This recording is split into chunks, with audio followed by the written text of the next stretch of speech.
नमस्कार, स्वागत है आप सभी का कमाई का अड्डा में। मैं हूं हर्षदा, मेरे साथ दिल्ली से जुड़ रहे हैं वीरू। और आज इस हफ्ते के पहले कारोबारी सत्र में हमने देखा है रुझान जो है हल्की सी बढ़त की तरफ जरूर बनता हुआ दिखाई दिया। इंतजार है कि क्या हम 15,800 के स्तरों को पार कर पाएंगे या नहीं। फिलहाल 15,760 के आसपास इस समय निफ्टी ट्रेड करता हुआ। 800 मैंने इसीलिए कहा क्योंकि आज डे हाई करीब 15,797 के आसपास बना था और उससे अभी भी दूरी बनी हुई है। निफ्टी बैंक में हालांकि पूरा थ्रस्ट देखने को मिला है खरीदारी का। ये इंचार्ज है आज के मूव्स के लिए। गौर करिएगा कि इंडेक्स जो निफ्टी बैंक मजबूत होता हुआ दिखाई दिया है। दूसरी तरफ एफएमसीजी स्पेस में भी अच्छी खासी तेजी। हालांकि आज ऑटो कंपनियां हो, मेटल स्टॉक्स हो और ऑयल रिफाइनर्स, इन सब में फ्लैट टू नेगेटिव कारोबार बनता हुआ दिखाई दिया है। टेक्नोलॉजी में भी ऊपरी लेवल्स पर थोड़ी थोड़ी मुनाफा वसूली हुई है। तो ये एक और सत्र साबित हो रहा है जहां पर चर्निंग देखने को मिली है। जो स्टॉक्स पिछले हफ्ते चले थे वहां पर हल्की सी मुनाफा वसूली जरूर नजर आ रही है। खास बात यह है कि मिड कैप इंडेक्स में हल्की बढ़त, एडवांस डिक्लाइन रेशियो फिलहाल फेवरेबल। तो कुल मिलाकर मूड जो है वो तेजी की तरफ ही बैठता हुआ दिखाई दे रहा है। अब इंतजार है उस मोमेंटम का, उस जोश का जो शायद मार्केट्स को यहां से ऊपरी तरफ पर ले जाए। Veeru, good afternoon. Recovery day लो से डिसेंट है, करीब 90 पॉइंट की रिकवरी डे लो से देखने को मिली है इंडेक्स में, जो ताजा अपडेट निकल कर आ रहा है। रुझान क्या बन रहा है खास तौर से आज के क्लोज के लिए? देखिए हर्षदा, सारी की सारी अगर आप देखें जो कंसंट्रेशन है वो बैंक निफ्टी पे है। First of all good afternoon, let's hope for the best के क्लोजिंग में अच्छे अगर आप देखें ट्रेड्स मिले, स्विंग मिले। सारा का सारा कंसंट्रेशन जो है वो निफ्टी बैंक की तरफ है।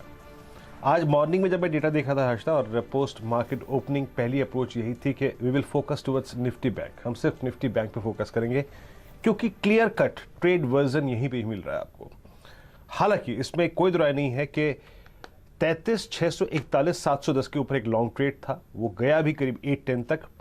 लेकिन दूसरा सच ये भी है कि 34,000 और 33,800 ये एक बहुत स्ट्रॉन्ग सप्लाई जोन है। आज मेरी मॉर्निंग कमेंट्री में क्या था, हमें जो ट्रेड विंडो मिल रहा है वो ये कहता है कि 33,000 33,200 एक बेस रहेगा और 33,800 और 34,000 एक रेजिस्टेंस होगा। हमें ट्रेड तब लेना है या तो हमें डिप में मिले या फिर 641,710 के ऊपर निकले निफ्टी बैंक तो बाय करेंगे। वो चला भी, लेकिन सही मायने में यकीन मानिए 33,800 एक बड़ा रेजिस्टेंस पॉइंट है। एक काम करते हैं, इस वक्त का डेटा देखते हैं। वो तो मॉर्निंग की अप्रोच थी। निफ्टी बैंक पे मैंने ट्रेड इसलिए मना किया था हर्षदा, क्योंकि रिलायंस अपने शुक्रवार के हॉरर शो के बाद अच्छी बात यह है कि अपने 3 लोस को वॉलेट नहीं कर रहा था। शुक्रवार का लो पैरेलली अलाइंड था हिस्टोरिकली। अगर आप देखें तो मई 2020 से लेकर अब तक के 3 लोस उसी रेंज में आते हैं। तो अच्छी बात थी कि वो लो वॉलेट नहीं हुआ, और उस लो का वॉलेट ना होना रिलायंस का, वो जो हमारा डाउनसाइड था ना निफ्टी का, वो प्रोटेक्ट कर रहा था। तो रिलायंस ने अपना काम बखूबी किया on the downside.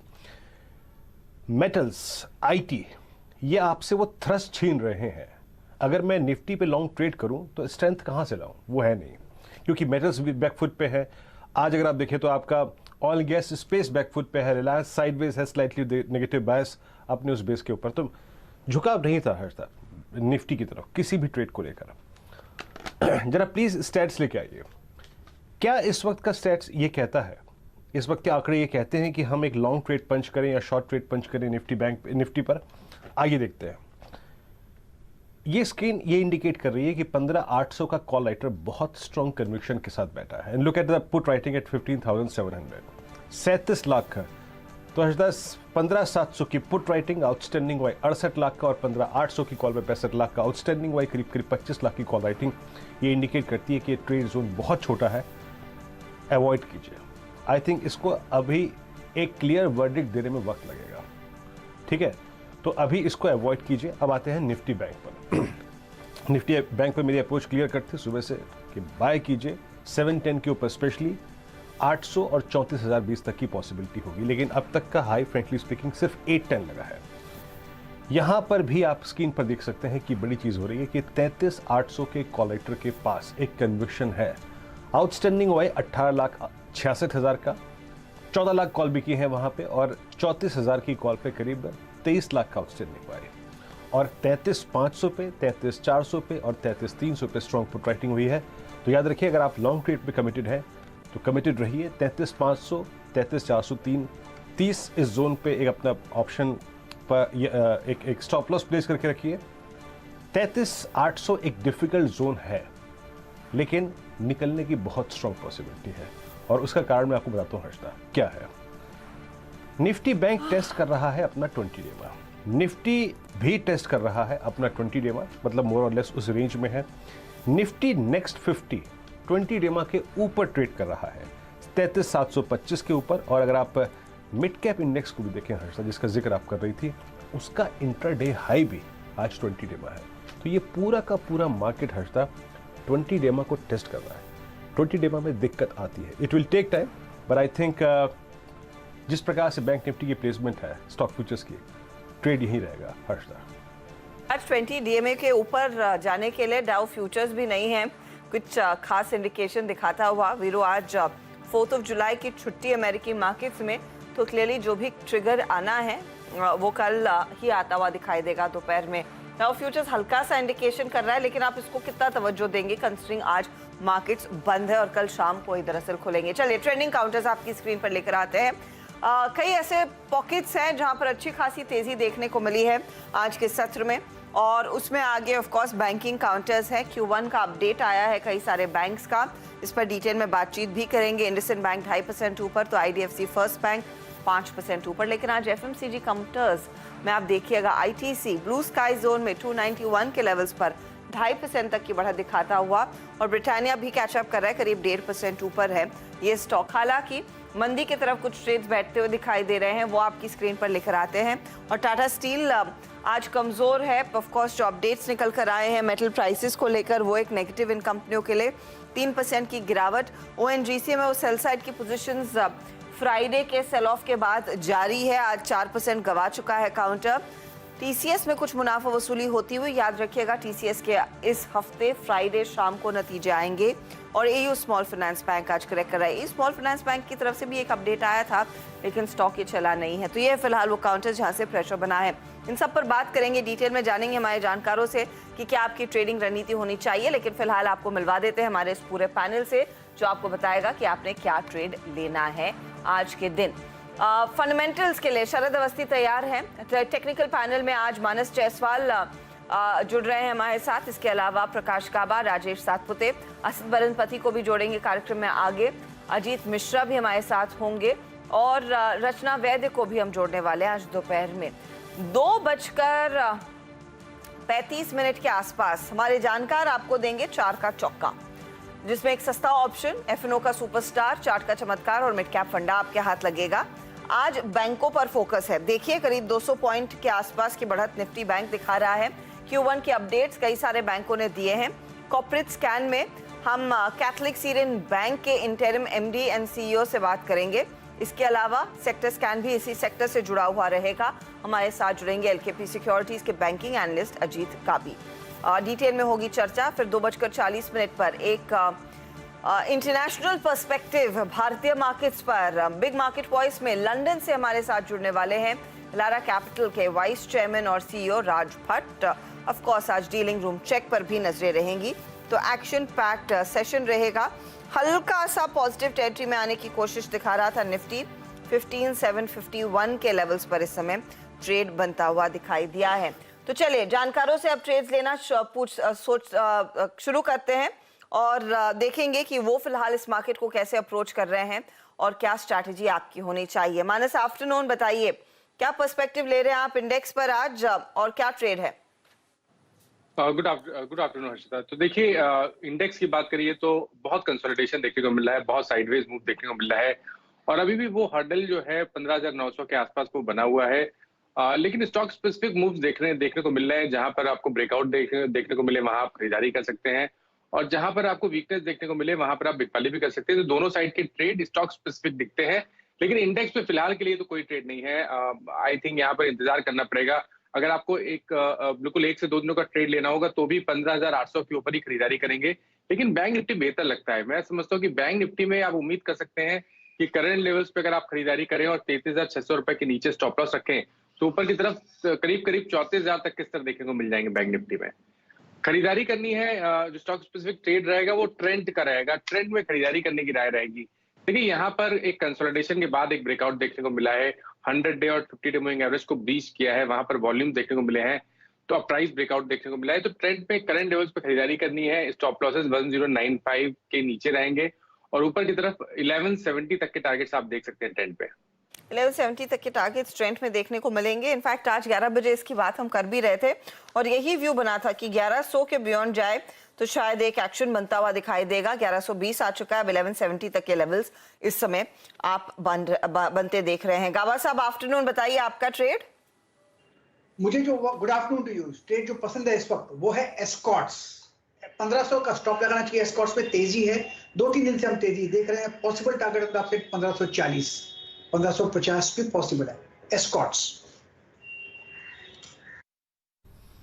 Okay, Escorts आप पिक कर रहे हैं और बहुत स्ट्रॉन्ग अगर आप देखें तो मूव यहाँ पर आज इंट्राडे में करीब 52 रुपये ऊपर। राजेश सतपुते जी, गुड आफ्टरनून। सुबह वो आईटीसी की कॉल गजब चली आज 290 पे। ये चार्ट आई थिंक अपने शुक्रवार की जिस प्रकार की प्राइस परफॉर्मेंस थी उस पर कह रहा था कि जनाब मैं फिर चलूंगा, बस इंतजार रखिए। और आप देखिए कि इस सेशन के अंतिम पड़ाव में क्या गजब का स्विंग है। वो 290 कॉल लिखे आइएगा स्क्रीन पे डे हाई पर आके ट्रेड करते हुए। अब इस वक्त क्या चीज करना चाहेंगे आप, राजेश सतपुते जी? देखिए आईटीसी अच्छा चला, ब्रिटानिया जो सुबह बात की वो भी अच्छा चला, तो अभी तीसरा भी हुई है हिंदुस्तान यूनिलीवर। अब एचयूएल का चार्ट देखिए, आई थिंक वीरेन यहाँ से बहुत बड़ी रैली मिलेगी। प्रोबेबली 2410 का टारगेट यहाँ पे बनता है। 2330 के आसपास ये फ्यूचर में ट्रेड हो रहा है, तो मैं हिंदुस्तान यूनिलीवर को बाय करने की चेष्टा करूंगा। मेरा स्टॉप लॉस रहेगा 2300 का, यानी 30 रुपीज का स्टॉप लॉस, और सामने 70 रुपीज का टारगेट होगा। तो एचयूएल ये मेरा पिक रहेगा। और डिस्क्लोजर ये है कि क्लाइंट के साथ अभी तक इसको साझा नहीं किया है, शेयर नहीं किया है, ना ही यहाँ पे कोई मेरी पर्सनल पोजीशन है। ओके, एचयूएल तो आप एफएमसीजी में अपने आप को अगर आप देखें तो मशहूर रखे हुए हैं राजेश जी।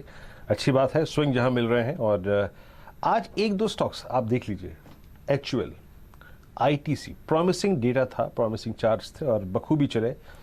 एक आप ले आइए सिमेंस, मेरे ख्याल से मुझे याद अच्छी तरीके से 10 बजे का हमारा ट्रेड था सिमेंस, और विकास सालुके ने रिकमेंड भी किया था। उस टाइम हमारी खुल के बात हुई थी कि yes, buy buy buy Siemens, और क्या खूबसूरत स्विंग इस स्टॉक ने दिया।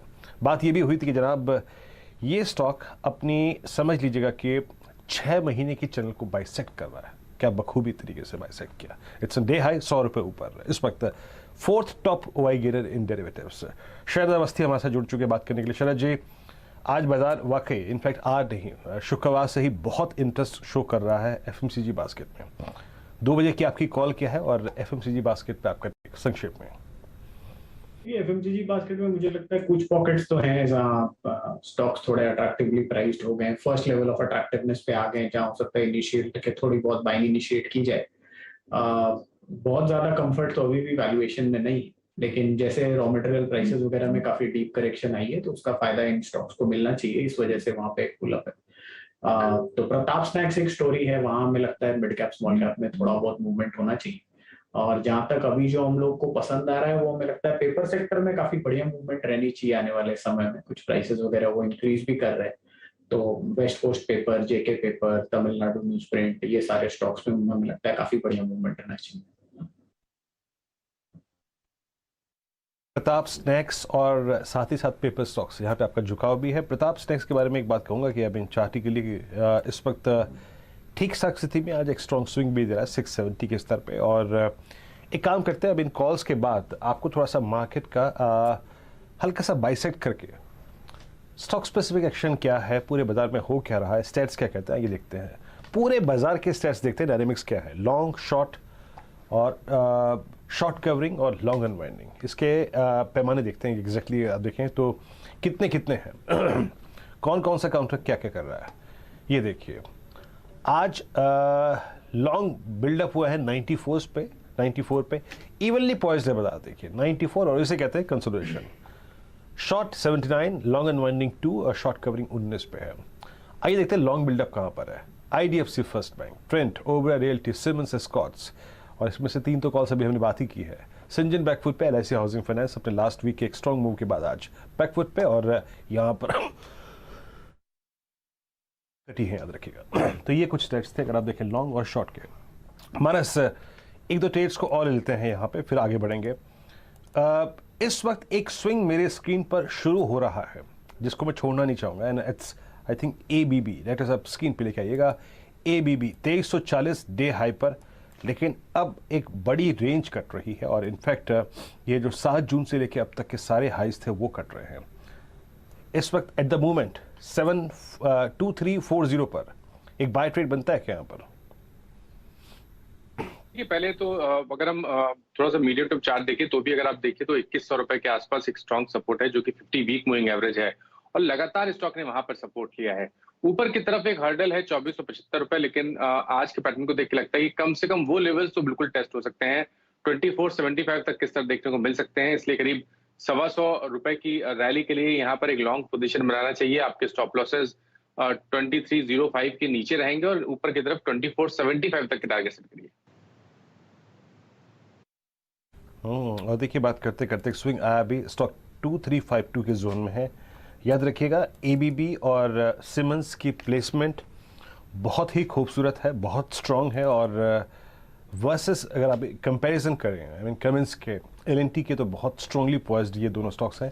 ये अपनी ऑल टाइम हाई ट्रैजेक्टरी पर कंसोलिडेट कर रहे हैं और जहाँ तक L&T का सवाल है ये अपनी लोवेस्ट ट्रैजेक्टरी पे ट्रेड कर रहा है इस दौर की। मतलब इस दौर बोलूँ तो मैं यहाँ पर आप समझ लीजिएगा कि फरवरी 2021 से लेकर अब तक इसने बहुत ज़्यादा टाइम स्पेंड किया है लोअर ट्रैजेक्टरी में और अभी भी लोअर ट्रैजेक्टरी में है। और आप इस बात का अंदाज़ा इससे लगा सकते हैं कि स्टिल ये 50 डे मार्क के नीचे ट्रेड कर रहा है, या फिर मैं और विस्तार से बात करूँ तो it's still closer to 20 day exponential moving average. तो यहाँ पे वीकनेस है। दो स्टार परफॉर्मर्स सिमंस और ABB कैपिटल गुड्स सेगमेंट में। देखिए हमारी बात अभी 2-3 सेगमेंट्स पे काफ़ी हुई है, FMCG पे और कैपिटल गुड्स पे। आज सुबह राजेश, हम कैपिटल गुड्स की बात कर रहे हैं वीरू, मक्वारी ने इनफैक्ट आज एक रिपोर्ट निकाली थी, उसका भी एक बार जिक्र कर लें। और ये जो दो स्टॉक्स आपने मेंशन किए L&T और सीमेंस, मक्वारी की टॉप पिक्स में है इनिशिएटिंग कवरेज इन दो काउंटर्स पर। आउट परफॉर्मर की कॉल इन्होंने ABB पर दी है और ऑफ कोर्स इसके अलावा इन्होंने एमटार जैसे पिक्स, थर्मैक्स जैसे पिक्स की बात की है। लेकिन बेसिकली L&T पर मक्वारी कहता है कि मौजूदा भाव से L&T का स्टॉक रखिएगा प्लीज स्क्रीन पर 37% तक के अपसाइड देखने को मिलेगी, यानी कि 2030 तक के टारगेट्स की वो बात कर रहे हैं। सीमेंस पर 2840 का टारगेट आ रहा है और ABB माइनस तो कह रहे हैं शॉर्ट टर्म में 2475, लेकिन ABB पर मक्वारी का जो टारगेट है वो 2700 का है। तो काफी बुलिश दरअसल वो रिपोर्ट है और उसके बाद ये पूरा सेक्टर आज लाइमलाइट में आता हुआ दिखाई दिया। इस पर शरद से भी एक वेरी क्विक कॉल वीरू अगर आपकी इजाजत हो ले लेनी चाहिए, क्योंकि यहीं पर हम देख रहे हैं कि एनर्जी का बड़ा ट्रांजिशन होता हुआ दिखाई दे रहा है। मैन्युफैक्चरिंग की जो कैपेसिटी बढ़ रही है वो एक बड़ा ट्रिगर पॉइंट आता है इन कंपनियों के लिए। प्राइवेट कैपेक्स जैसे जैसे बढ़ता है इन स्टॉक्स की डिमांड, इन कंपनियों के लिए बिजनेस की डिमांड भी बढ़ती हुई दिखाई देती है। शरद, फंडामेंटली अगर आपने एक दो ट्रेड्स लेने हो, एक हैवी वेट्स में, एक मिड कैप में, कैपिटल गुड्स यूनिवर्स में आपके क्या प्रेफरेंस रहेगी? ये लार्ज कैप्स में तो फर्स्ट प्रेफरेंस और रादर ओनली प्रेफरेंस आप बोल सकते हैं LT रहेगा हमारा, क्योंकि हमारा मानना है कि वहाँ पे ग्रोथ के ऑप्शंस बहुत ज्यादा हैं और वैल्यूएशंस भी काफी कंपेलिंग हैं वैल्यूइंग लेवल्स पे। जैसा अभी वीरेंद्र भी बोल रहे थे कि ऊपर से भी स्टॉक काफी करेक्ट हुआ है और ज्यादा पार्टिसिपेट किया नहीं है सब मूव में जहाँ बाकी कैपिटल गुड स्टॉक ने किया है। प्लस डिफेंस वगैरह में भी है और हाइड्रोजन से रिलेटेड भी काम ये लोग कर रहे हैं, हाइड्रोजन फ्यूल से रिलेटेड, तो वो सबका एडवांटेज लॉन्ग टर्म में भी आना चाहिए। जो सब्सिडियरीज की वैल्यूएशन है वहां भी यहाँ से अपटिक ही आना चाहिए और डिटोरिएशन आने की जगह नहीं है। तो मुझे लगता है L&T बेस्ट स्टॉक रहेगा इस प्लेस में बेट करने के लिए। मिड कैप साइड पर या L&T के साथ ही रहेंगे आप शरद? मैं L&T के साथ ही रहना चाहूंगा। ओके, तो L&T बेस्ट पिक रहेगा इस समय। ऑफ कोर्स जी हाँ, हाइड्रोजन स्पेस में भी हमने देखा है काफी ज्यादा कंपनी स्केल की बात कर रही है, तो उस लिहाज से भी इनके हाथ अच्छा खासा बिजनेस लगता हुआ दिखाई देगा। एक कैश मार्केट वाला काउंटर है और ये मेरे रेडार पर आज इसीलिए है क्योंकि आज खिलाड़ी नंबर 1 में दरअसल इसको सुझाया गया था। शैले होटल्स एक बार लेकर आइएगा आप। गावा साहब इस पर एक व्यू दें आप please. Chalet hotels at the moment top trades में 335 के आसपास ट्रेड करता हुआ, दरअसल 52 वीक हाई पर है। रुचित ने इसे ऐड किया था अपने पोर्टफोलियो में, उनका टारगेट 380 का था। अगर इस समय कोई ट्रेड ले रहा है आप किन टारगेट्स को देख रहे हैं अप्रोच होते हुए स्टॉक के जरिए? बहुत ही बढ़िया चार्ट है शैले होटल का। कंसोलिडेशन हुआ है 280 और 320 में करीब 10 12 2 4 6 8 10 महीने से। उसके बाद एक ब्रेकआउट मिला है। ये छोटा मूव नहीं नजर आता है मुझे। 350 पार कर लेगा शैले होटल, उसके बाद 400 का भी जोन देखेंगे आते दिनों में। तो ये बाय एंड होल्ड स्टॉक है, ट्रेडिंग लाइक स्टॉक नहीं है। स्टॉक भी थोड़ा डीप चाहिए। 300 का 10 का है, 300 का स्टॉप लगा चले, मेरे ख्याल से डिप्स बायबल है शैले होटल में। थोड़ा नजरिया बड़ा होना चाहिए क्योंकि स्ट्रक्चरली बहुत ही बढ़िया चार्ट लग रहा है मुझे। All dips are buyable. ये है शैले पर राय गावा साहब की, और आज 52 वीक हाई को इसने दरअसल जो ब्रीच किया है उसके बाद हमने देखा यहाँ पर खरीदारी की पोजीशंस और भी जोर पकड़ रही हैं। तो ये एक तेजी वाला ट्रेड, 350 पहला टारगेट, आगे 400 की तरफ जाएगा। इस बीच असित परनपति भी हमारे साथ जुड़ गए। असित, आफ्टरनून, कुछ मोमेंटम आ रहा है। होपफुली हम निफ्टी ने जो आज सुबह में हाई बनाया उसके तरफ बढ़ते हुए दिखाई देंगे। 15,782 करंट लेवल्स है। आप क्या अप्रोच रख रहे हैं इस समय मार्केट में, और कोई खास स्टॉक जो आप इस समय स्पॉट करके लाए हैं? गुड आफ्टरनून हर्षदा जी। मेरे हिसाब से मार्केट में अच्छा रिकवरी दिखने को मिला है, just like Friday, but at the same time जिस हिसाब से ग्लोबल क्यूज है, आई एम नॉट श्योर कि the follow through will be there, so we need to be little careful carrying longs aggressively for the next day. As of now, I'm looking at Hindustan Unilever. I'm not sure कि ये cover हो चुका है कि नहीं, but Hindustan Unilever में momentum अच्छा है, and जिस हिसाब से ये 2350 का लेवल का अप्रोच कर रहा है, मुझे लगता है कि पर 2350 जाने के बाद we will see higher levels of maybe 2400 in Hindustan Unilever. So थोड़ा भी डीप आते इसको बाय कर सकते हैं with 2335 का stop loss for a target of around 2370-75, and उसके ऊपर मुझे लगता है 2400 का लेवल ये है, डेफिनेटली अप्रोच कर सकते हैं। So Hindustan Unilever is a buy. में एक बाय कॉल। दरअसल राजेश सातपुते आज सुबह से एफएमसीजी कंपनियों पर काफी रिसर्च कर रहे हैं। ये पता नहीं शॉपिंग गए होंगे, राशन की शॉपिंग कर ली होगी मुझे लग रहा है आपने वीकेंड में, इसीलिए आपको रियलाइज हुआ कि इतना सारा एफएमसीजी प्रोडक्ट खरीदा तो स्टॉक्स पर भी नजर डाल लेनी चाहिए। HUL 2350 असित कह रहे हैं, और आगे 2400 के लेवल्स। अच्छा, एक चीज बताइएगा, क्योंकि मैं देख रही थी कि आईटीसी ने क्या किया। आईटीसी इस साल का दरअसल आउट परफॉर्मर रहा है। 33% ईयर टू डेट आईटीसी ने रिटर्न्स दिए हैं, लेकिन आईटीसी के सामने अगर आप देखें, HUL is down nearly 2% year to date, Tata consumers down 2.5%, Nestle 9% की गिरावट ईयर टू डेट दिखा रहा है, मैरिको भी 2.5% नीचे। तो ज्यादा कुछ इन स्टॉक्स ने गेन्स नहीं दिखाए हैं। क्या यही चीज इनके फेवर में जा रही है इस समय कि अब तक चले नहीं हैं, तो अब शायद मौका है इन स्टॉक्स में तेजी की पोजीशन लेने का? आसित, मेरे हिसाब से सेक्टर रोटेशन थोड़ा अच्छे से हो रहा है। हम देखे थे कि लास्ट हफ्ता ऑटो में अच्छा रोटेशन हुआ था। Banks are showing resilience, and last 1-2 दिन में, इवन मंडे को भी, फ्राइडे को भी हमने एफएमसीजी पैक में अच्छा मोमेंटम देखा था। As we speak, Marico, Britannia, Nestle, these are all hitting days high. So मुझे लगता है कि काइंड ऑफ सेक्टर रोटेशन में I think FMCG is the next one, and Hindustan Unilever will definitely see the higher levels in coming days, including Britannia में भी मैं काफी bullish हूँ। मुझे लगता है कि जिस हिसाब से ट्रैक्शन आ रहा है ब्रिटानिया में, it will also take Britannia to the higher level. क्या लेवल देख रहे हैं आप ब्रिटानिया में आगे?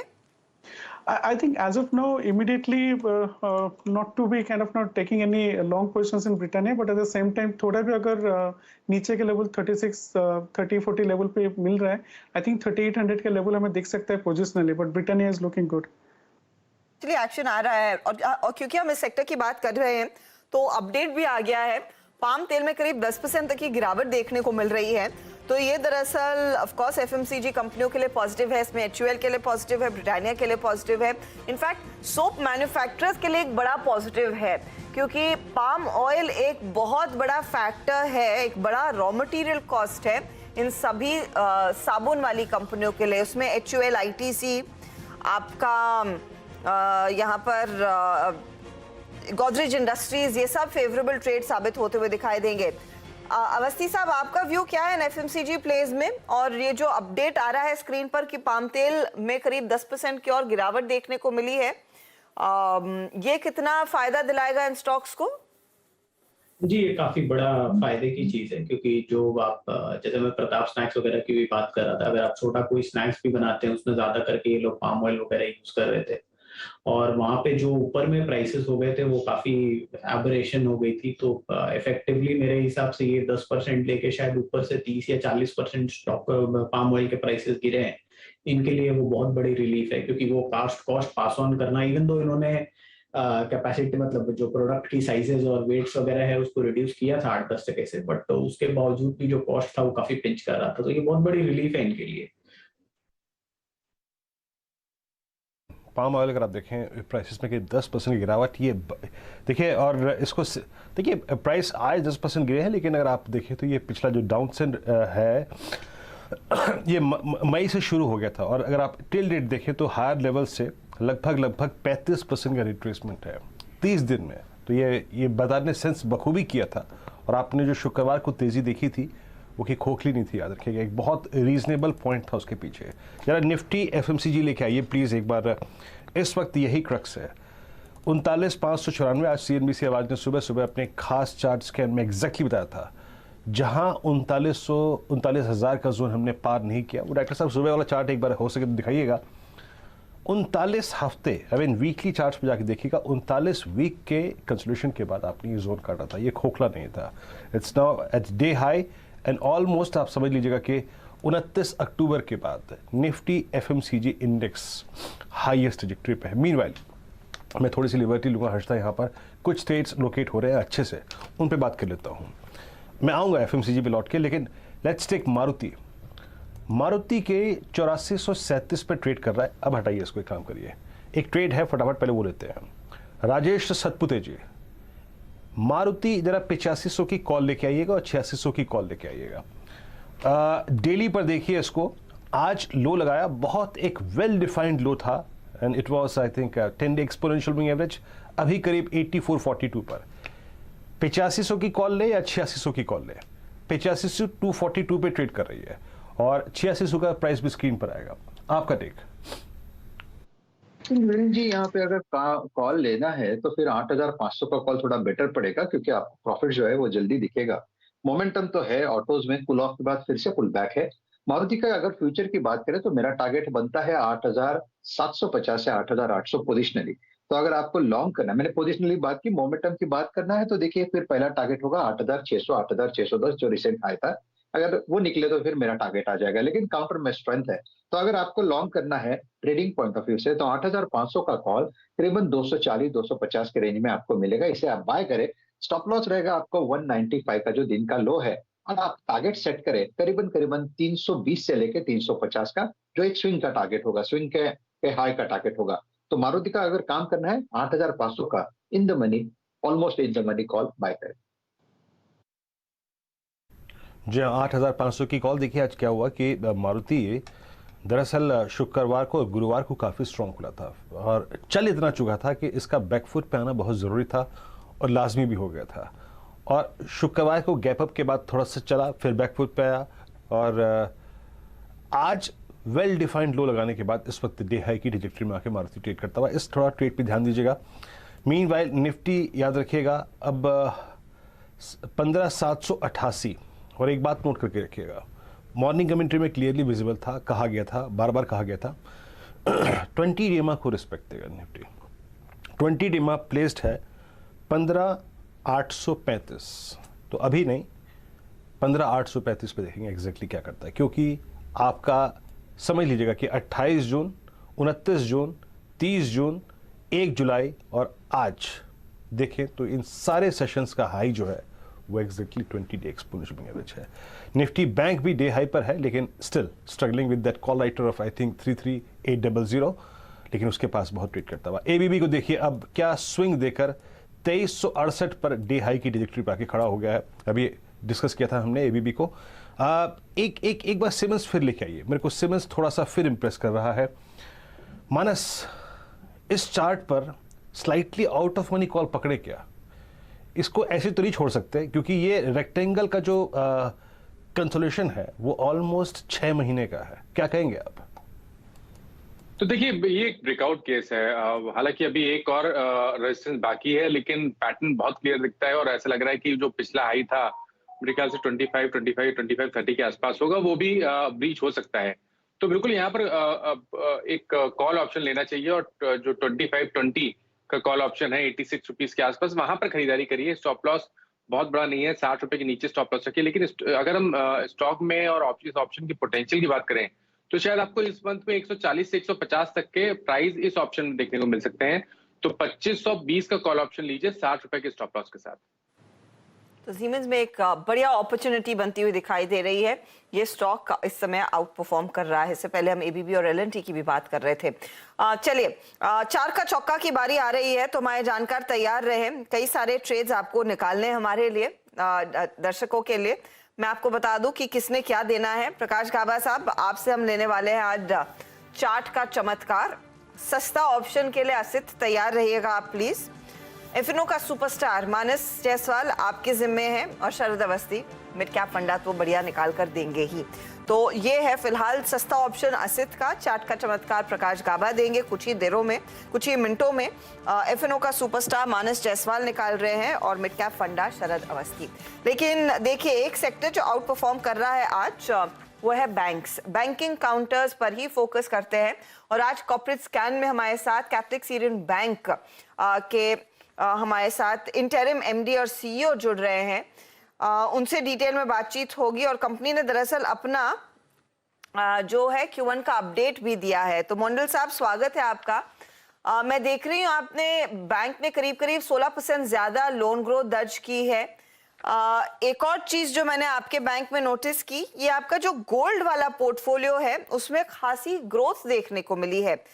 ये अगर आप हमें समझा सके, क्योंकि आप कहते हैं कि advances against gold and gold jewellery that is nearly 43% of your total advances, इसमें 26% तक का इजाफा देखने को मिला है। ऐसा क्या खास हुआ है Q1 में?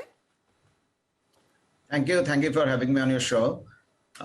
We have always done well on the gold loan. Last year, because of LTV reasons, I think the first 2 quarters were not that good, and on that base, we have done well this year.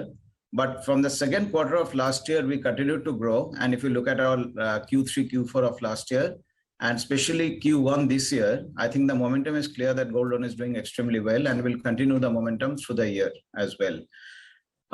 But it's just not gold loans. I think we are planning to grow our businesses in SME, in wholesale, in retail. We are putting a lot of focus on our retail businesses, which will give us impact in the next 2 to 3 years' time.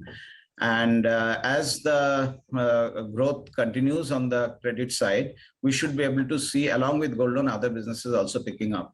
So we are pretty hopeful that we'll have a good year this year.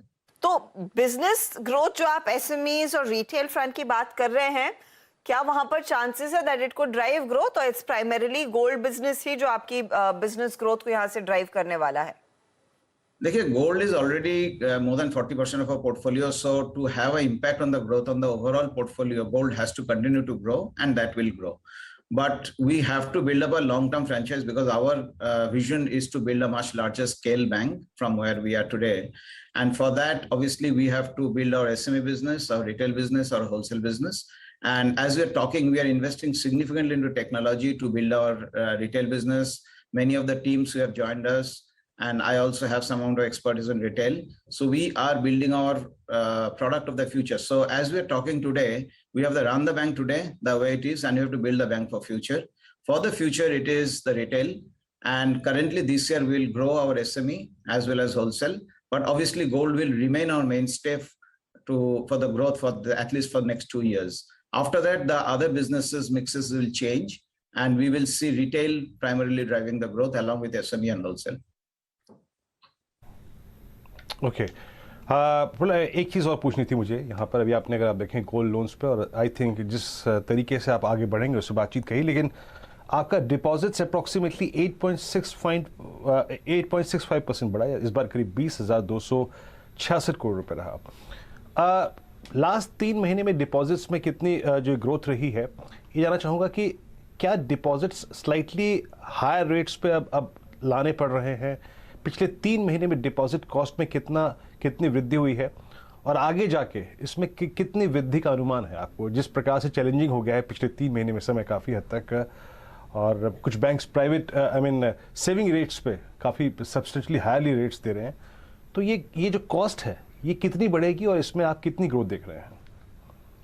See, if you look at our growth, the primary growth has come from CASA, and we have not really increased our rates too much on the CASA side. CA anyway is a 0% interest rate. And SA, we have not really increased that much. But yes, deposit rates in the system is going up. So we are also taking it up because obviously the yield curve, especially the short end of the yield curve, has steepened a little bit. So to that extent, deposit rates are going up in the system. And but correspondingly, if you look at it, the repo rate, the MCLR, and the T-bill linked loans also, the rates are also increasing. So to that extent, it to a great extent manages the NIMs and the margins that what the banks have to maintain. Having said that, we are primarily looking at granular deposit and mostly CASA growth, which will happen through addition of customers or customer franchise. So what we plan to do is to build up a long-term good quality liability franchise. We are focusing on building a lot more robust customer franchise, which means we are adding a lot more customers to the bank. We expect to double our number of customer additions besides last year, this year, and we are investing after that. And hopefully we should be able to build up our deposit franchise without too much of increase in our deposit cost. It will little bit increase, but it will not go up significantly. Okay, अब देखिए slight increase आप expect कर रहे हैं यहाँ पे आपके cost of deposits में. एग्जैक्टली बोले आपका कासा कितना है इस वक्त? और दूसरी बात यह है कि अगले 1-2 क्वार्टर्स के लिए अगर मैं आपसे पूछूं, आई मीन एक सेफ मार्जिन्स एनआईएम्स ट्रैजेक्टरी क्या है आपकी, क्या कहेंगे इसको लेकर आप? So our CASA is around 7,100 crore का book है, and we have grown by almost 15 to 16% in CASA this year-on-year basis. On margins, I think last year we ended on the overall year basis at around 5.27%. This year we should be able to manage it between 4.5 to 5, closer to 5. And if we get more than 5, we'll be happy. But at this point of time, margin is not the main impact item for us, our main focus item. If we are able to manage somewhere around close to 5%, and if you are able to grow the book much faster than last year, that is going to augur well for us in the long run in terms of a franchise building. So that's what you're focusing on. And ultimately, if the growth comes, then 20-30 basis points, a little bit here and there on the margin really doesn't matter in the long run, because as the business mix changes, margins are bound to change accordingly. Mister Mondal, बहुत बहुत शुक्रिया हमारे लिए समय निकालने के लिए. Wishing you all the very best. Clearly business में ग्रोथ है और अपने बिजनेस को दरअसल गोल्ड के बियॉन्ड कंपनी और वाइडन और बढ़ाने की प्रक्रिया कर रही है. 1% ऊपर है फिलहाल ये स्टॉक. इस बीच सोलर मैन्युफैक्चरिंग प्लांट के लिए तमिलनाडु सरकार के साथ टाटा पावर ने करार किया है. 3,000 करोड़ का MOU दरअसल कंपनी साइन करती हुई दिखाई दे रही है. वो स्टॉक भी करीब करीब 1% ऊपर है आज के कारोबार में. लेकिन बैंक्स के साथ ही रहते हैं. बैंक्स में आज देखिएगा, वो डेटा आपकी स्क्रीन पर लेकर आते हैं. कॉर्पोरेट स्कैन से अब सेक्टर स्कैन की बात करते हैं. हमारे साथ LKP सिक्योरिटीज के बैंकिंग एनालिस्ट अजीत काभी भी हैं. ध्यान दीजिएगा कि जो भी बैंकों ने आज अपना डेटा सामने पेश किया है, इसमें इंडसइंड है, फेडरल है, HDFC बैंक है, CSB की हम बात कर रहे थे, IDFC फर्स्ट बैंक भी है. एक चीज है, सबके एडवांसेस में हमने देखा है ग्रोथ देखने को मिल रही है. इनफैक्ट डिपॉजिट्स में भी धीरे धीरे करके एक पिकअप देखने को मिला. लेकिन कासा रेशियो और कासा रेशियो पर अगर फोकस करें, कासा रेशियो बेसिकली एक इंडिकेशन देता है कि कॉस्ट ऑफ फंड्स कितने कम होते दिखाई दे रहे हैं, और वो ट्रांसलेट करता है जब कासा बढ़ता है इनके मार्जिन्स की तरफ.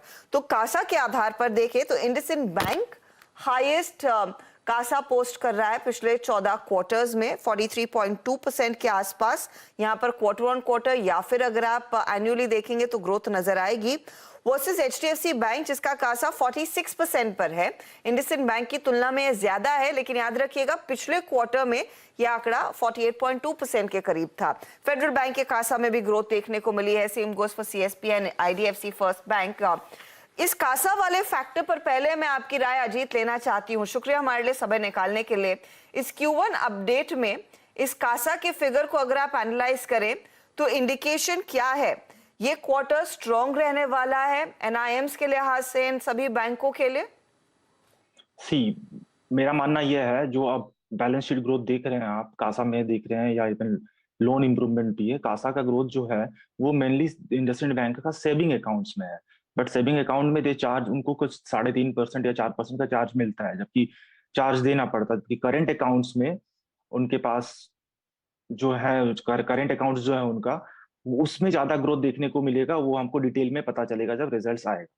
ठीक है, बाकी ओवरऑल ग्रोथ अच्छा है। और जबकि Q3 मैट्रिक्स की बात करें, इस sorry first quarter of FY23 के मैट्रिक्स की बात करें, तो हमारे पास ऑप्शन सिर्फ कासा पे हम लोग वो नहीं कर सकते, और भी बहुत सारी मैट्रिक्स आएंगी। जबकि मार्जिन्स का प्रेशर जो है वो इंपॉर्टेंट रहेगा देखने को, और कैसे उनका अदर इनकम जो है इस गवर्नमेंट यील्ड के बढ़ने के बाद गवर्नमेंट यील्ड के बढ़ने के बाद किस तरह का उनका M2M प्रोविजंस बनाते हैं, जिन पे उनका इस समय प्रॉफिटेबिलिटी करेगा। Okay, let me make it a little more simple हमारे दर्शकों को समझाने के लिए, क्योंकि कई सारे रेशियोज होते हैं और बैंक्स को एनालाइज करना is not really an easy thing, specially अगर आप एक लेन इन्वेस्टर है।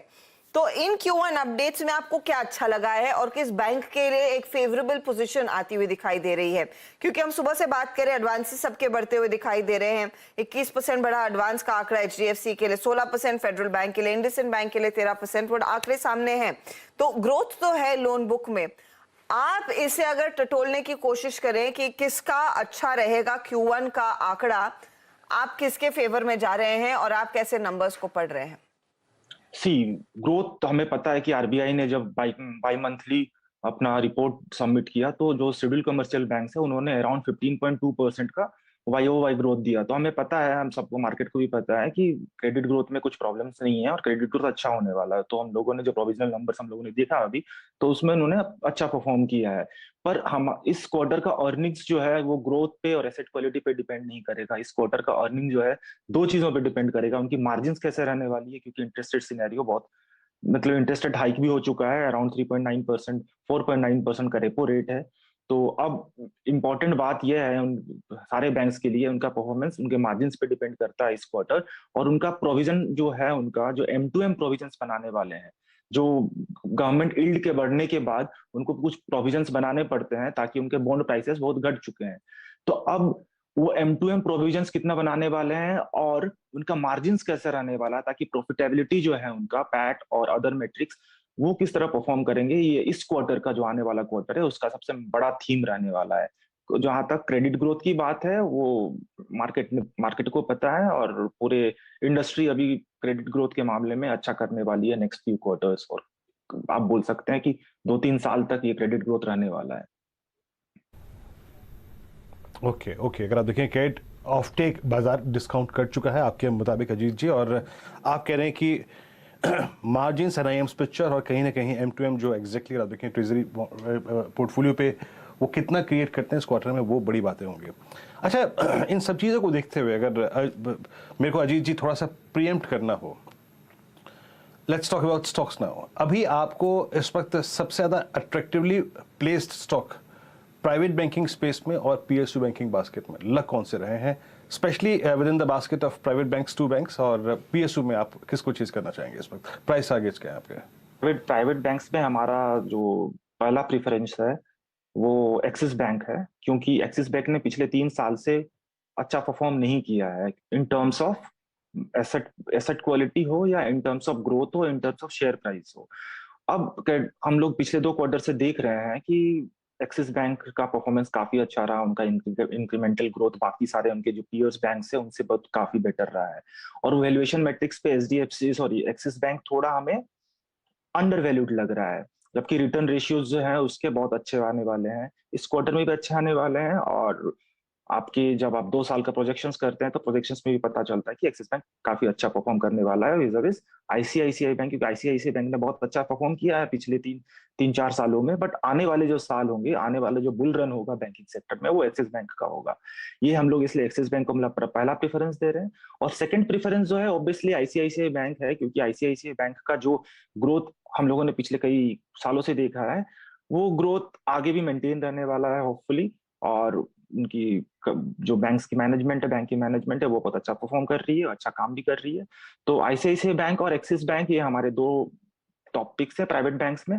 जबकि पब्लिक बैंक्स में हम लोग स्टेट बैंक ऑफ इंडिया, वो बोलने वाली बात नहीं है कि पूरा स्ट्रीट इस पे बुलिश है अभी भी, और हम लोग बैंक ऑफ बड़ौदा पे भी थोड़ा वो है, क्योंकि बैंक ऑफ बड़ौदा का जो क्रेडिट है उनको मार्केट में जिस तरह से उन्होंने पेनिट्रेट किया है क्रेडिट ग्रोथ के लिए, और जिस तरह से वो कस्टमर एक्वायर कर रहे हैं, रिटेल बिजनेस में आगे बढ़ रहे हैं, उस मामले पे देखा जाए डिजिटल इनिशिएटिव्स भी बैंक ऑफ बड़ौदा के काफी अच्छे हैं। तो हम लोग के जो पीएसयू बिट्स हैं, बेट्स हैं, उसमें से पहला स्टेट बैंक ऑफ इंडिया और दूसरा bank of Baroda. Okay Ajit, बहुत बहुत शुक्रिया आप इस कार्यक्रम में शामिल हुए और अपने प्रेफर्ड पिक्स और आई थिंक इन डायनामिक्स पे किन आई थिंक पॉइंट्स पे ये बाजार इस बार की क्वार्टरली अर्निंग्स को रीड करना चाहेगा, उस पर बातचीत करने के लिए बहुत बहुत शुक्रिया। चलते हैं एक बार, देखिए अब यहाँ पर अजीत ने जो बात कही ना, आई मीन एक्सिस बैंक है एक वैलिड पॉइंट है चार्टिकली, और मानस ने सुबह आई थिंक डिस्कस किया भी था इस पॉइंट को। मानस, एक बात तो है, अगर आप इस चार्ट को बहुत गौर से देखें और थोड़ा सा टाइम दें तो आप इस चार्ट को हिस्टोरिकली, मैं इनफैक्ट इसको आज से नहीं 2015 यानी करीब करीब 7 साल से कंपेयर करना चाहूँगा, आप इसको दो भागों में डिस्ट्रीब्यूट कर सकते हैं। Acute strength above 650 and weakness below 650 640। अभी ये अपने स्ट्रेंथ वाले जोन में अभी भी है अगर मैं लॉन्गर टर्म चार्ट्स को देखूं, और मोर स्पेशली आज 20 डेमा के ऊपर ट्रेड करता हुआ, और ये जो हुआ है वो लगभग 6 जून के बाद यानी एक सीरीज के बाद हुआ है। कैसे अप्रोच करेंगे आप एक्सिस बैंक को? देखिए, मैंने मॉर्निंग में मेंशन किया था कि 20 डे मूविंग एवरेज ब्रेक हो जाए और एक बार ये जो 645 का रेंज है वो ब्रेक हो जाए तो वो कंफर्मेशन होगा हायर टॉप्स हायर बॉटम्स का।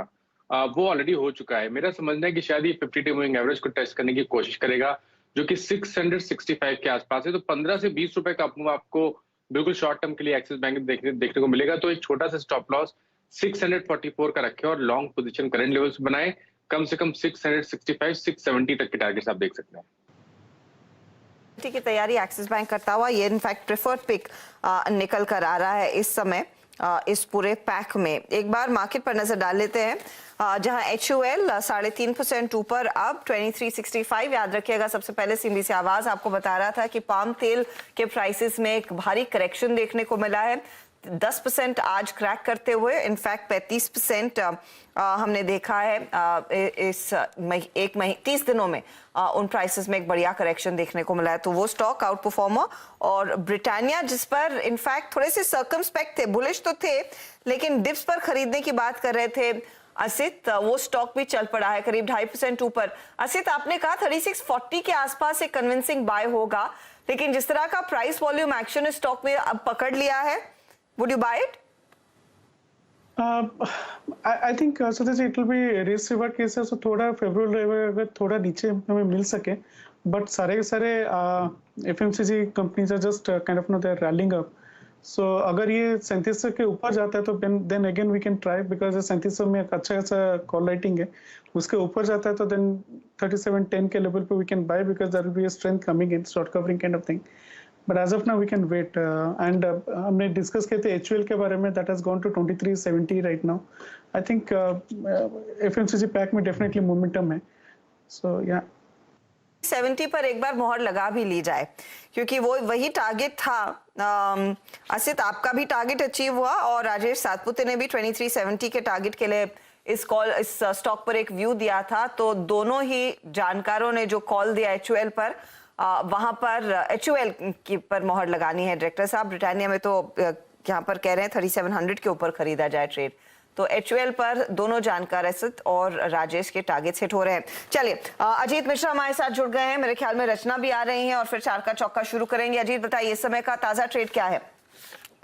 Good afternoon Harshada. तो हर्षदा देखिए, जैसे कि FMCG में ट्रैक्शन है और बाकी ऑलमोस्ट सारे ही स्टॉक्स में अच्छा खासा मूवमेंट आ चुका है। इमामी पे इतनी ज्यादा फोकस गया नहीं है हमारे हिसाब से मार्केट का, और यहाँ पे काफी स्ट्रॉन्ग ट्रैक्शन देखने को मिल सकता है। काफी अच्छे करेक्शन के बाद प्रीवियस स्विंग हाई जो करीब 430 के अराउंड का लेवल है, उसको ये ब्रेक कर रहा है। तो नेक्स्ट मूव मुझे करीब लगता है कि स्टॉक को 450 तक 455 तक लेके जाएगा। तो यहाँ पे आप लॉन्ग पोजीशन से इनिशिएट करिए 420 के स्टॉप लॉस के साथ। 450 455 के लिए एक टारगेट इमामी में भी आता हुआ इस समय देखिए FMCG कंपनियों में भी सबसे ज्यादा तेजी देखने को मिल रही है। क्या रचना जुड़ गई है? अच्छा रचना जी, आफ्टरनून, बताइए ट्रेड। जी, मेरी नजर ICICI बैंक और SBI बैंक दोनों पे है। बहुत ही जल्दी दोनों स्पाइक्स लगा रहे हैं। ICICI बैंक की जहां तक बात है, 718 का फ्यूचर जो है वो अगर 714 सस्टेन करेगा तो ऊपर वाली साइड पे it can go towards 725। Call दे रही हैं क्या? मैंने दिया कॉल नहीं, आईसीआई, ये आपने क्योंकि दो स्टॉक्स की बात की, आईसीआईसीआई और एसबीआई। आईसीआईसीआई तो नोट कर लिया 725 लगे हाथ, एसबीआई पर भी व्यू दे दीजिए। जी, एसबीआई की जहां तक बात है, इसके फ्यूचर्स भी बहुत स्ट्रांग लग रहे हैं और ये जब तक 470 होल्ड करेंगे तो this can go towards 477 and 480। 27 480 देखिए तेजी वाले ट्रेड्स और मार्केट में तेजी आ गई है 15800 के ऊपर। इस समय निफ्टी भी ट्रेड करता हुआ दिखाई दे रहा है, तो काफी एक्शन, और इस एक्शन को पकड़ेंगे हमारे जानकार अपने ट्रेड्स के जरिए। 4 का चौका अब आपके लिए करेंगे हाजिर। निफ्टी बैंक इस बीच 322.2 पर, मिड कैप इंडेक्स में भी हम देख रहे हैं 150 अंकों तक की बढ़त देखने को मिल रही है, तो काफी तगड़ी तेजी इस समय मार्केट में आती हुई दिखाई दे रही है। चलिए शुरुआत करते हैं अब 4 का चौका की। मोमेंटम भी आ गया, मौका भी बढ़िया है। असित बरनपति, सस्ता ऑप्शन। आई थिंक हर्षिता जी मैं आईटीसी को पिक करूंगा। ITC right now it's around 291 level पे है। आईटीसी का अगर हम 295 का कॉल देखेंगे, it is around 5.5। Stop loss रखेंगे अराउंड 4.5 में for a target of around 8 rupees. इसका रैशनल ये है कि अगर हम 290 का स्ट्राइक प्राइस देखेंगे आईटीसी में, there is a huge call writing, sorry put writing that has happened close to around 20 lakh. मुझे लगता है कि ये आईटीसी को अच्छा खासा सपोर्ट देंगे। इनफैक्ट 292.5 एंड 295 में भी in the money put writing हो रहे हैं। So ITC and taking the flavour of the market right now that FMCG pack is kind of rallying decently. ITC could go above 295, so 295 का call हम bye कर सकते हैं with 1 रुपए का स्टॉप लॉस में। It's a positional call, it will not happen immediately, but at the same time ITC is looking good and इसका open interest is long built up of around 13%, so ITC is long। तेजी का call 295 का call लेकर चले। 8 के target के लिए एक मौका आईटीसी दे रहा है इस समय आपको तेजी पकड़ने की। चार्ट का चमत्कार गावा साहब बताइए, मार्केट एट डे हाई, चमत्कारी चार्ट क्या है? चार्ट है, चार्ट का चमत्कार वो स्टॉक है पिडिलाइट। 2180 का स्टॉप लगाना चाहिए, 2220 पॉसिबल है, 2220 पिडिलाइट। मोमेंटम तेज है, पिडिलाइट मोमेंटम तेज है, डे हाई की रेंज में Pidilite. Markets at day high, Nifty at day high, Nifty bank at day high. 2 trades हो गए असित जी के, और साथ ही साथ अगर आप देखें प्रकाश गावा जी के। अब चलते हैं एफएनओ सुपरस्टार। मानस, ये आएगा आज आपके सौजन्य से, बताइए क्या कॉल पिक की है आपने एफएनओ सुपरस्टार? जी, तो एफएनओ सुपरस्टार में कमिंस में खरीदारी करने की राय रहेगी। देखिए एक बहुत बड़ा कंसोलिडेशन जोन ब्रेक हुआ है। पिछले करीब 2-3 मंथ से स्टॉक रेजिस्टेंस फेस कर रहा था 1050 के आसपास। आज 1050 के लेवल्स ब्रीच हुए हैं, वहां पर वॉल्यूम बेहतर देखने को मिले हैं। अभी कुछ दिन पहले स्टॉक ने 200 मूविंग एवरेज पे सपोर्ट लिया था। कुल मिला के एक बहुत ही क्लियर कट ब्रेकआउट है। आई थिंक यहाँ पर आपको 1120 तक के स्तर देखने को मिल सकते हैं, इसलिए कमेंट्स में करंट लेवल्स पे खरीदारी करिए। 1030 के स्टॉप लॉस है 1120 के टारगेट के लिए। जी हाँ, एक क्लियर कट चार्ट, और आई थिंक ये थोड़ा सा डिफरेंट है अगर आपने पीएस को देखें। I mean versus Cummins, sorry versus Siemens versus ABC, लेकिन इसका प्राइस बिहेवियर दूसरा याद रखिएगा, और एलएनटी का तो किसी और ही तरीके का है। बट इट्स डे हाई, शानदार कॉल यहाँ पर। चलते हैं अब मिड कैप फंडा के लिए शरद अवस्थी जी के पास। शरद जी क्या पिक कर रहे हैं आप इस वक्त? हाँ, जो स्टॉक मुझे अच्छा लग रहा है वो एक्रेसिल इंडिया कंपनी, क्वाड्स सेंसिंग बनाने वाली एशिया की एकमात्र कंपनी है जो शॉक टेक्नोलॉजी जर्मनी के थ्रू इनके पास है, और विश्व में 4-5 ही ऐसी कंपनीज हैं जिनके पास ये टेक्नोलॉजी का कोलैबोरेशन है। कंपनी की अभी कैपेसिटी लगभग 8.5 लाख यूनिट्स की थी, अभी बढ़ा के उन्होंने 10 लाख की है। पिछले महीने में ही वो यूनिट ऑपरेशनल हुआ है, और आगे चल के उसको ग्रेजुअली बढ़ा के 12 लाख तक वो अपनी कैपेसिटी ले जाने की बात कर रहे हैं। हमारे अनुमान के हिसाब से अगले 2 साल में 25 से 30% की CAGR टॉप लाइन और बॉटम लाइन में रहनी चाहिए। FY23 की अर्निंग्स हमारे हिसाब से 30 रुपए के आसपास आनी चाहिए, तो आइडियली 25 से 30 के मल्टीपल स्टॉक को मिलने चाहिए। रिटर्न रेशियोज भी काफी स्ट्रॉन्ग है, तो उस हिसाब से हमें लगता है 800 से 850 के लक्ष्य के लिए एक्रेसिल इंडिया में परचेज बाइंग की जा सकती है। इंडिया आपको याद होगा ये बाय कॉल है शरद जी की, और शुक्रवार को मेरे ख्याल से नीरज जी कॉर्पोरेट स्कैन में इस कंपनी से बात कर रहे थे खुल के, और वो जो महंगे किचन की बात हो रही थी ना, ये तो चार्ट के लिए अच्छा है। 620 पे आके ट्रेड करता हुआ और 50 डे एक्सपोनेंशियल मूविंग एवरेज के ऊपर आके ट्रेड करता हुआ। नीरज जी ने बहुत अच्छी खासी रुचि ली थी इस स्टॉक में, कंपनी से बहुत, अगर आप देखें, डिटेल में चर्चा की थी। और लास्ट टाइम इन शुक्रवार को इंट्रोडक्शन, आई थिंक वो कहीं ना कहीं सोशल मीडिया पे पड़ा भी होगा। खैर आगे बढ़ते हैं यहाँ से। और आपने 4 का चौके में 4 ट्रेड्स देखे, मैं एक एक करके सामने रख देता हूँ सारे trades.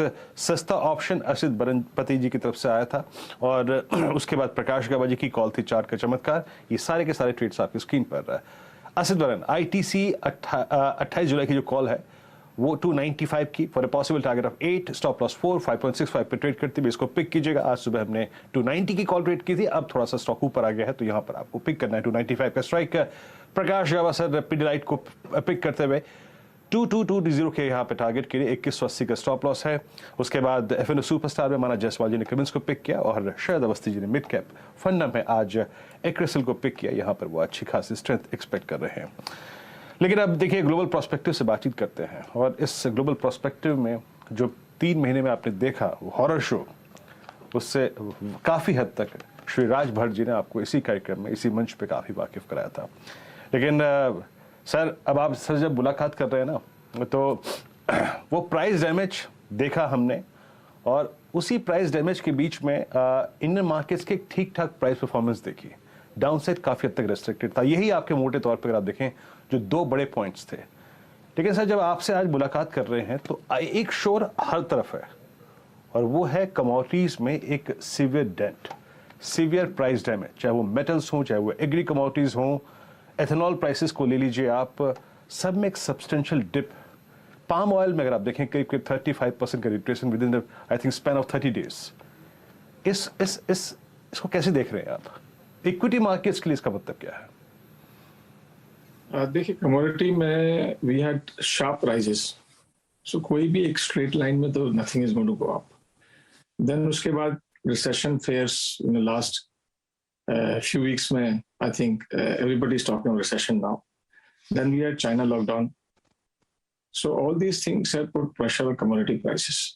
But I'm still of the view that when China is back on full swing, this is a temporary correction, and hopefully commodities, because we have the capacity constraints, because these large commodity companies didn't build capacities from 2007-8 crisis. So, it's a temporary drip, and hopefully, I'm not talking about oil because oil is a different phenomenon altogether. And some other commodities which are linked to Russian war, those we have no control. But other commodities, I think we'll have a gradual step up.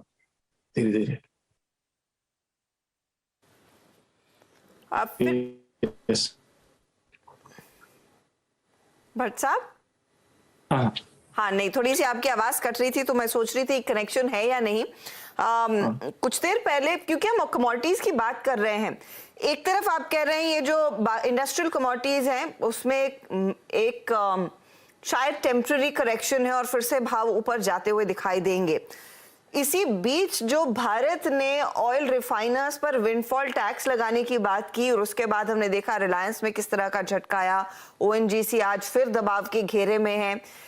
ये market और खासतौर से आप जैसे विदेशी निवेशक कैसे पढ़ रहे हैं इस मूव को? क्योंकि एक नीजक रिएक्शन तो काफी कठोर दिया था मार्केट ने, और ज्यादातर ब्रोकरेजेस ये कह रही हैं कि करीब $7 से $8 प्रति बैरल का इंपैक्ट आएगा रिलायंस जैसे प्ले पर। ONGC perhaps could be worst hit. आप कैसे डेवलपमेंट को पढ़ रहे हैं? देखिए, जो गवर्नमेंट की पॉलिसी वाज अनएक्सपेक्टेड, इसको विंडफॉल टैक्स करके इन्होंने क्लेम किया। I think I wasn't happy with जो हमारे क्रूड प्रोडक्शन पे इन्होंने $40 का टैक्स लगा दिया, because we need to be independent in terms of energy supply, so we need to incentivize people to invest more, produce more. So that was I think disappointing, that tax on the crude production, I think 23,000 rupees per ton, which works out about $40. But government has said that they will review every 15 days. I hope they will review this policy again. And it had impacted ONGC and Vedanta. I think these two companies. I think Reliance was exempted because they had a deal with the government when they got these concessions that there will be no additional taxes. But Reliance is paying on export, which 6-7 rupees, I think, per liter cost to them additional. इस सरकार ने तो clarity उसके बाद ये भी दी है कि अगर $40 यहाँ से भाव करेक्ट नहीं होंगे तो ये उस करेक्शन के बाद ही स्टांस बदलेगा, तो परहैप्स ये टैक्स देने का सिलसिला जारी रहेगा। You don't see oil prices correcting more than $40 यहाँ से करंट प्राइस से, डू यू? नहीं, मेरे ख्याल से government will gradually review it, because कल oil, suppose oil falls by $25, then taxing $40 means that some of these companies won't be profitable, because they have a cost, they have royalty, everything. So I'm sure the government will be gradually reviewing it depending on how oil moves. If the oil comes down by $10, I hope they will reduce by $10 this additional production levy which they laid on these oil companies. निवेशकों को क्या करना है? आप positions hold करेंगे ONGC and Vedanta and the likes in the hope कि एक revise होगी ये पॉलिसी गोइंग फॉरवर्ड, या फिर इस समय दूर रहें, पैसा निकाल लें सेक्टर से?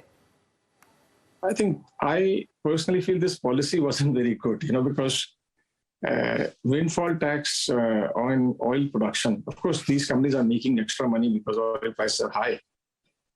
But when oil prices were very low, the government was not giving any subsidies. So this step is, I think, not very progressive, and the extent of which they're taxing is very high. So we would like to trim some positions. Vedanta, we have positions with Vedanta, but medium to long term, we're bullish on the stock. So we'll continue to hold. Sir, अब आते हैं कि exactly investors को और क्या क्या chase करना चाहिए इन लेवल्स पे। हमने कमोडिटीज़ की बात करी, हमने इस विंडफॉल टैक्स की बात करी। अब आते हैं एक ऐसे इवेंट पे जो कि आई थिंक एक स्टार्ट होने वाला है, दैट्स अर्निंग सीजन। इस अर्निंग सीजन से सर पहले एग्जैक्टली बहुत अच्छे स्विंग के लिए, बहुत अच्छे अपसाइड पोटेंशियल्स के लिए इंडियन मार्केट्स में स्पेशली आपको पॉइज क्या लगता है? For instance, just putting instance of capital goods, entire capital goods space अगर आप देखें आज बज कर रहा है, आप सर क्या चीज करना चाहेंगे इस पर अर्निंग स्टार्ट होने से पहले? I'll give you a global view, and India is of course part of this global economy. I think जो अभी तक जो था, even all analysts in US and Europe, they're pricing in very marginal 5% earning increase. I think they will be earning downgrades. First time these companies will come out with guidance. They might meet the current quarter estimate, but they will all be guiding it down. So we will see an earning revision, and we will see more people talking about recession. And interest rates, of course, is already on the rise. So people, it's in the back of the people's market when investing. And if you see the long-term interest rates are falling now, because as recession fear, is there, then obviously the longer term the interest rate will go down. And the other risk which I had spoken to last time, कि जो नया risk जो Europe के अंदर आ रहा है, we call fragmentation risk, जहाँ पे हमारी जो स्प्रेड है between various countries bond yields, that's been increasing, and European central bank of course is been making statements how to moderate it, and as I said that the fiscal balance situation in Europe is really, really bad. I mean, Maastricht treaties, I think the debt to GDP was 60% was the criteria. And today, overall European Union national debt is 100% GDP. And countries like Italy, which is fairly large, 150% GDP, Greece, 190% GDP. And then we had the basic fiscal deficit to the GDP, which was meant to be 3% as per the Maastricht criteria. It's running at 8, 9, 10%. So I think we have a major problem, fiscal problem globally, where Europe, because all these central banks have been intervening in the market. They've been driving the interest rate down by buying bonds from the markets. So market is dislocated now totally. So how it's going to unfold and wind, I think I personally feel that we'll have a major correction, as I've been maintaining it, in US and European markets, and US more so than Europe, probably because Europe has already never had that kind of rise, and this correction will continue, and earning downgrades will happen, recession will come, and the question is now everybody is saying recession will come, whether this recession is going to be deep or it's going to be temporary few quarters. That's the debate now. I personally feel the recession is going to be really deep. Sir बहुत बहुत शुक्रिया और इस कार्यक्रम में आप शामिल हुए और जाते जाते अर्निंग्स को लेकर जो आपने आई थिंक जो पॉइंट रेज किया है कि अर्निंग डाउनग्रेड्स आएंगे, सब्सटेंशियल डाउनग्रेड्स आएंगे, इस पे लेट्स सी अगर आप देखिए इस बार की अर्निंग्स कैसी रहती है। और उसके बाद सर एक बार जब अर्निंग्स किक स्टार्ट हो जाएंगी स्पेशली फ्रॉम आईटी, आपसे जरूर एक विस्तार से चर्चा करेंगे हम। बहुत बहुत शुक्रिया सर आपका इस कार्यक्रम में शामिल होने के लिए। Markets at day high 15,820 and finally याद रखिएगा निफ्टी एक बहुत छोटे से डिस्टेंस से मेंटेन कर रहा है अपने आप को 20 डे के नज़दीक। याद रखिएगा हम 20 डे का अटेम्प्ट ले रहे हैं लेकिन अब तक के पिछले 5 अटेम्प्ट्स में निफ्टी फेलियर साबित हुआ है। Let's hope for the best. और इस बार अच्छी बात यह है कि निफ्टी बैंक याद रखिएगा अपने 20 डे एक्सपोनेंशियल मूविंग एवरेज के ऊपर, यानी वो जो सुबह पॉइंट था हमारा 647.10 निकला तो बाय करेंगे। एक 888 तक का स्विंग मिलेगा 33,888 तक का और उसके बाद 34,020 का पोटेंशियल बहुत है। याद रखिएगा। जानते हैं क्यों? एक चीज देखिएगा, निफ्टी एक किसिंग डिस्टेंस पे है 20 डे से, Nifty bank about 20 day exponential moving average, Nifty next 50 about 20 day exponential moving average और 14 जून के बाद के हाईएस्ट लेवल पे है निफ्टी मिड कैप इंडेक्स 26,734 पे एग्जैक्टली अपने 20 डे को स्ट्राइक करता हुआ। तो आई थिंक हर्षदा आज थानेदार साहब है नहीं, यूएस नहीं खुल रहा है, लेकिन उसका भरपूर मजा इंडियन मार्केट्स लेते हुए।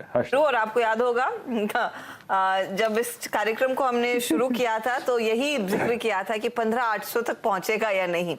पहुंच तो गया है, टिक भी रहा है, वो एक अच्छा संकेत है। अच्छा, इस बीच अजीत के हाथ एक नया ट्रेड है। अजीत बताइए। तो अर्चना देखिए, 2 सेक्टर है जहां पे कि मार्केट का फोकस बना हुआ है, ऑटो और एफएमसीजी। बट मुझे लगता है तीसरा सेक्टर जो निकल के आएगा वो फार्मा निकल के आएगा। सेक्टर अगर इंडेक्स की बात करें तो वहां पे जो मेजर सपोर्ट्स थे वो टेस्ट हो चुके हैं। अब आपको स्टॉक्स पे फोकस करना चाहिए। तो ऑरो फार्मा को अगर आप देखेंगे तो काफी लंबे समय बाद अपने 20 दिन के एक्सपोनेंशियल मूविंग एवरेज को क्रॉस करके सस्टेन करते हुए आज क्लोज कर रहा है। तो उम्मीद ये है कि ये मूव को एक्सटेंड करेगा और नियर टर्म में करीब 550-555 तक के लेवल्स आपको देखने को मिल सकते हैं। तो 520 के स्टॉप लॉस के साथ ऑरो फार्मा को आप लॉन्ग के लिए देख सकते हैं।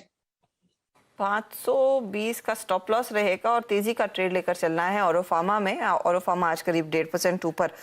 ये राजेश जी, ऐसे कैसे हुआ कि आपने ROFR दे दिया था क्या? ऑरो फार्मा, बाकी ये सारे फार्मा काउंटर्स का right of first refusal normally आप ही के पास होता है, या एफएमसीजी में आप काफी उलझ गए हैं आज?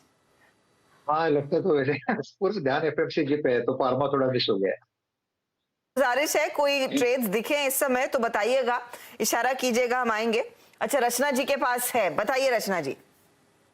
जी, मेरी नजर हेवल्स पे है और हेवल्स का चार्ट सारे ही टाइम फ्रेम पे सही लग रहा है।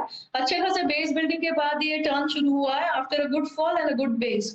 तो ये काउंटर फ्यूचर्स के हिसाब से जब तक 1125 को सस्टेन करेगा, in that case this can go towards 1145 and 55 and 60। 45, 55 और 60 तक के लेवल्स आएंगे हेवल्स में। तो फिलहाल 1136 के आसपास फ्यूचर्स ट्रेड करते हुए और यहाँ से ऊपर करीब 9 रुपए 10 रुपए के और गेंस आने की पूरी संभावना है पहला टारगेट हिट होने के लिए। राजेश सातपुते बताइए। सिर्फ इतना ही कह रहा था कि यहाँ पे औरोबिंदो फार्मा का जो टारगेट दिया वो बहुत बढ़िया चार्ट है। यहाँ पे ब्रेकआउट होने 535 का लेवल मैं एक्चुअली वेट कर रहा था। अगर ये 535 का लेवल निकले तो फिर जो टारगेट अनफोल्ड होता है वो कम से कम 580 का बनेगा। सो औरोबिंदो फार्मा यस, ये बाय लिस्ट पे है, सिर्फ ब्रेकआउट नहीं हुआ है, यही सिर्फ मैं ऐड करना चाहता था। और चूंकि हमने बात छेड़ी है एफएमसीजी की, तो आप डाबर को मिस ना करें। पैटर्न वाइज अगर आप देखें डाबर, तो that's a inverted head and shoulder price formation जिसका टारगेट बनता है 560 का। सो 524 पर ये ट्रेड हो रहा है। तो मैंने पोजिशनल टारगेट की बात की, तो यहाँ पे ब्रेकआउट हुआ है 520 पे। तो अगर किसी को छोटा टिकट यानी 520 के आसपास का प्राइस है तो अगर बाय करना है तो डाबर लेके जाइए। पोजिशनल स्टॉप लॉस 510 का होगा, 520 के ऊपर आपको बाय करना है।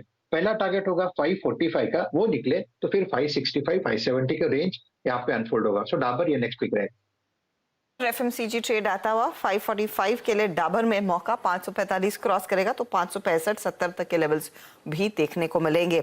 तो यही पॉकेट है जहां पर सबसे ज्यादा मजबूती देखने को दरअसल मिल रही है। चलिए अब डीलिंग रूम में क्या कुछ चल रहा है, यतिन हमारे साथ है। यतिन, हमारी झोली एफएमसीजी स्टॉक से पूरी भर गई है। बताइए डीलिंग रूम में और कुछ क्या लिया जा रहा है आज? तो देखिए सीमेंस का स्टॉक काफी एक्टिव है आज। इनफैक्ट अगर हम देखें तो थोड़े दिनों पहले यहाँ मक्वेरी की रिपोर्ट आई थी, जहां इन्होंने टारगेट लगभग 2840 रुपए का रखा था, और आज हम काफ़ी अच्छा मोमेंटम देख रहे हैं। ऑब्वियसली हमने स्टॉक में ऑलरेडी काफ़ी डिस्कशन कर लिया है, लेकिन यहाँ बीटीएससी का ट्रेड डीलर सुझा रहे हैं और उनको लगता है कि 30 से 35 रुपए का अपसाइड आपको 1-2 दिनों में देखने को मिलना चाहिए। यानी यहाँ से 2% तक की अपसाइड आपको देखने को मिलनी चाहिए ट्रेडिंग के लिहाज से। ओपन इंटरेस्ट में भी लगभग 8% का एडिशन हुआ है, तेजी की तरफ लॉन्ग एडिशंस देखे गए हैं। तो कहीं ना कहीं यहाँ काफ़ी ब्रोकरेजेस और FIIs एक्टिव होते हुए दिखाई दे रहे हैं। इसके अलावा PFC बहुत दिनों बाद ये नाम डीलिंग रूम्स के रडार पे आया है, और अगर हम पावर सेक्टर की बात करें तो एक ज़बरदस्त टर्न अराउंड हमने देखा है, क्योंकि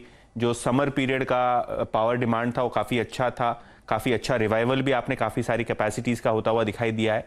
और इसी हालत में जो पावर फाइनेंसियर्स हैं, खास करके PFC, वहाँ डीलिंग रूम्स को लगता है कि आपको पोजिशनली 115 तक के लेवल्स देखने को मिलने चाहिए, और इसीलिए यहाँ भी वो खरीदारी करने का मूड बना रहे हैं। PFC और सिमेंस, एक बार PFC का चार्ट लेके आइए आपके स्क्रीन पे, और 107 की ट्रेजेक्टरी में यस 50 डेमा को ये टच करता है। यतिन बहुत बहुत शुक्रिया, सारे के सारे मन से सिमेंस के पीछे अगर आप देखें पड़े हुए हैं। और यतिन, मैं, हर्षदा और सुबह ब्रोकरेजेस, और कुछ देर पहले अगर आप देखें मानस, सिमेंस। ABB अगर आप देखें आपके स्क्रीन पे अब करीब 4% ऊपर 2365 की ट्रेजेक्टरी में। कैपिटल गुड्स का अगर आप देखें आज एक काफ़ी स्ट्रॉन्ग प्राइस परफॉर्मेंस, एंड मत भूलिएगा कमिंस पे मानस ने कुछ देर पहले कॉल दी थी। निफ्टी अब जा रहा है, देखिए बहुत स्ट्रॉन्ग पॉसिबिलिटी थी निफ्टी बैंक की, माफ कीजिएगा, वो जो हमने 2 बजे चेक लिया था ना, याद रखिएगा जरा, एक बार फिर से लेके आएंगे वो शीट। निफ्टी बैंक के वो 6 स्ट्राइक्स की शीट क्या थी? 33,800 का आउटस्टैंडिंग वाई था 14 lakhs का, और जैसे ही 33,800 का वो लेवल कटा, अगले 200 पॉइंट ऐसे मिले कि पूछिए मत। स्ट्रॉन्ग कॉल राइटर है 34,000 के जोन पे, और याद रखिएगा निफ्टी बैंक ने 20 डे में ऑलरेडी पार कर दिया है, और अब हम 34,800 के कॉल राइटर के जोन के ऊपर, बहुत स्ट्रॉन्ग पॉसिबिलिटी कि आप 34,020, 34,030 के जोन को छुएं। ओके, आई थिंक ये देखिए बैंक निफ्टी, वो देखिए वो जो कॉल का आउटस्टैंडिंग वाई 14.25 का था वो घट गया, वो यानी कॉल राइटर बैकफुट पे आ गया 34,000 की कॉल में। अभी भी करीब 21 लाख का आउटस्टैंडिंग वाई, लेकिन बड़ी बात क्या है आपकी स्क्रीन पे सबसे ज्यादा स्ट्राइक करने वाली चीज क्या है? वो है 33,500 की पुट। यहाँ पे अब करीब 10 लाख पुट बिकी हैं, यानी बहुत स्ट्रॉन्ग चांसेस है कि आप 27 जून का जो इंटरडे हाई है वो छुएं एक बार, और 34,000 के जोन की तरफ जाएं। अब एक काम करते हैं, मोमेंटम कॉल्स को लेने का क्रम शुरू करते हैं, और PTST ट्रेड, STBT ट्रेड्स क्या होने चाहिए। याद रखिएगा डाउ फ्यूचर्स क्या कर रहे हैं, एक बार लेके आइएगा स्क्रीन पे। इट्स 146, यानी जब लास्ट टाइम हर्षदा ने कोट किया था डाउ फ्यूचर्स, उस वक्त करीब 200 अंक नीचे थे। Now it's down about 146 points, करीब 146 अंक नीचे, 148 अंक नीचे, 30,913 की ट्रेजेक्टरी। और एक और चीज याद रखिएगा, सुबह जो आपने आवाज पे एक चार्ट देखा था, ये चार्ट आपने आज भी देखा था, ये चार्ट आपने गुरुवार की सुबह भी देखा था, ये चार्ट आपने लास्ट वीक भी देखा था, कि जब तक यूएस मार्केट में 29,700 और 30,500 का जोन सिक्योर्ड है डाउ जोन्स पे, बहुत पैनिक करने की जरूरत नहीं करती है। वो चार्ट है, देखिए आज सुबह भी हमने आपको दिखाया था। चलिए ये देखिए, जब तक ये जोन सिक्योर्ड है इतना बहुत पैनिक करने की जरूरत नहीं है। 29,700 यूएस का 200 वीक एक्सपोनेंशियल मूविंग एवरेज है, और हमारा पिछले हफ्ते का लो दैट इज आई थिंक 15,473, वो 100 वीक एक्सपोनेंशियल मूविंग एवरेज है। तो बहुत पैनिक मत कीजिए, और देखिए दोनों ही इंडिसेस ने अब अपना 20 डे मार्क रिगेट कर लिया। मानस, सेटअप अच्छा है, और जो आई थिंक जिस तरीके से हमने इस बार रिलायंस के अभाव में इसको छुआ है, क्रॉस किया है, वो कितना इंपॉर्टेंट था, कितना क्रिटिकल था, और कितना इंपॉर्टेंट था, और आपका कॉल क्या होगा? जी, तो देखिए पॉइंट इसलिए ज्यादा है क्योंकि पिछले 5 अटेम्प्ट जब निफ्टी ने 20 डे मूविंग एवरेज को टेस्ट करने के और उसको ब्रेक करने के किए, तब बैंक निफ्टी साथ नहीं दे रहा था। लेकिन अब तो बैंक निफ्टी अपने 20 डे मूविंग एवरेज के काफी ऊपर ट्रेड कर रहा है, वहां पर आपको बहुत क्लियर कट आउट परफॉर्मेंस दिख रहा है। तो इस बार बहुत पॉजिटिव चीजें हैं। ऐसा लग रहा है कि शायद ये 20 डे मूविंग एवरेज को ब्रेक करके 16,100 की तरफ जाने की कोशिश करेगा। जो गैप था उसको पूरा फिल करने की कोशिश करेगा, तो 16,100 16,200 की रेंज में जाने की कोशिश करेगा। बट फिर भी आई थिंक आपको एक दिन का इंतजार करना बेहतर रहेगा। कल आप ज्यादा कॉन्फिडेंस से खरीदारी करिए, बट छोटी क्वांटिटी में बिल्कुल आप खरीदारी कर सकते हैं। अभी भी आप खरीदारी करिए और 15,725 के नीचे स्टॉप लॉस रखिए और कम से कम 16,100 के टारगेट सेट करिए। BTST के लिए अगर कोई स्टॉक लेना है तो गोदरेज सीपी में खरीदारी करने की राय रहेगी। देखिए गोदरेज सीपी ने अपने प्राइस पे ब्रेकआउट दिया है, 800 रुपए का लेवल ब्रेक किया है, 100 डे मूविंग एवरेज ब्रीच किया है, वॉल्यूम बेहतर देखने को मिले हैं। तो 790 के स्टॉप लॉस से गोदरेज सीपी में खरीदारी करिए 850 रुपए के टारगेट के लिए। का टारगेट गोदरेज कंज्यूमर, ये है फिलहाल वो मोमेंटम ट्रेड या फिर BTST ट्रेड जिस समय मानस सुझा रहे हैं। गावा साहब, आप क्या आइडेंटिफाई करके बैठे, बताइएगा। बिल्कुल एग्रेसिव ट्रेड है, बहुत ही एग्रेसिव ट्रेड है, बॉटम आउट अप्रोच है। स्टॉक का नाम है बजाज ऑटो। लगता है यहाँ पर जो पैटर्न बना है कल और आज का, उसके हिसाब से लगता है कल एक अप मूव मिलना चाहिए। Target in the upside Bajaj auto का होगा 3750। स्टॉप का लगा है, आई थिंक 3620 का स्टॉप लगा चले तो बजाज ऑटो कल के लिए अच्छा लगा। 150 का टारगेट, यहाँ पर एक अग्रेसिव ट्रेड। स्टॉक वैसे भी 50 रुपए ऊपर है, लेकिन जाते जाते और तेजी आएगी इसमें। 3750 के लिए एक बाय कॉल। राजेश सातपुते, आप बताइए। श्रद्धा जी, मेरी नजर FMCG पे है, लेकिन बैंकिंग स्टॉक्स पर भी है। और अगर आप बैंकिंग देखें तो आप देखिए कोटक बैंक, एक्सिस बैंक, मुझे लगता है कहीं ना कहीं यहाँ पे ट्रैक्शन बन रहा है शॉर्ट कवरिंग टूल पकड़े की। तो एक्सिस बैंक सबसे बढ़िया चार्ट एक्सिस बैंक का है, सुबह भी इसको दिया था, मुझे लगता है नीरज जी की टीम में था। तो एक्सिस बैंक को ही कंटिन्यू करेंगे। 650 के ऊपर इसका बायस पॉजिटिव है, तो छोटा स्टॉप लॉस रखे 637 का। और BTST करे, इसका कल का टारगेट एज ए BTST होना चाहिए 670 का। 670 यानी लगभग 18 रुपए का मूव एक्सिस बैंक फ्यूचर में आना चाहिए। सो बाय एक्सिस बैंक। 70 के लिए एक मौका एक्सिस में आप लेकर चले। रचना जी, बताइए आपका BTST या STBT? मेरी नजर BTST है और इन्फी के फ्यूचर्स पे है। इन्फी के फ्यूचर्स अच्छा खासा टर्न दे रहे हैं। ये काउंटर अगर 1480 सस्टेन करेगा तो ऊपर वाली साइड पे this can go towards 1505 and 1510। 1507 या फिर 1510 तक के लेवल्स देखने को मिलेंगे। इन्फोसिस में दरअसल एक तेजी का ट्रेड आ रहा है। अजीत, आपका ट्रेड? देखिए, मैं होटल्स पे दाव लगाने की रिकमेंडेशन दूंगा। आज चले होटल ने अपने नए 52 वीक हाई पे बनाया है और इंडियन होटल ने काफी स्ट्रॉन्ग बेस फॉर्म किया है 225 के अराउंड पे। तो उम्मीद यही है कि नियर टर्म में आपको काफी स्ट्रॉन्ग ट्रैक्शन देखने को मिलेगा। और जो प्रीवियस स्विंग हाई था करीब 242 के लेवल्स, वहां तक के लिए आप वेट कर सकते हैं। 226 के स्टॉप लॉस के साथ इंडियन होटल को लॉन्ग करने की रिकमेंडेशन होगी। तो 242 का टारगेट रहेगा, 226 आपके लिए स्टॉप लॉस के तौर पर काम करेगा। ये फिलहाल है इंडियन होटल की बात। एक ट्रेंडिंग काउंटर जहां पर एक मजबूती का ट्रेड आप लेकर चल रहे हैं। असित, बताइए। I think Asita ji, ICICI Bank, that's a quite a clear significant momentum in the bank nifty. I think ICICI Bank अगर इस लेवल को होल्ड करता है, I think we can go ICICI Bank long with a stop loss of around 716 for a target of around 730. But momentum काफी अच्छा है ICICI bank में। मुझे लगता है ये बैंक निफ्टी को काफी हेल्प करेगा इन द अपसाइड में। काफी मदद करने के लिए आगे आएगा ICICI बैंक। 720 का फिलहाल लेवल है, 730 तक के लेवल्स आगे देखने को मिलेंगे। तो ये भी एक तेजी वाला ट्रेड जो आप लेकर चलेंगे। तो सभी देखिए, हमारे जानकार तेजी के कॉल्स दे रहे हैं चार्ट्स के आधार पर। शरद अवस्थी जी, बताइए आप क्या ट्रेड ले रहे हैं?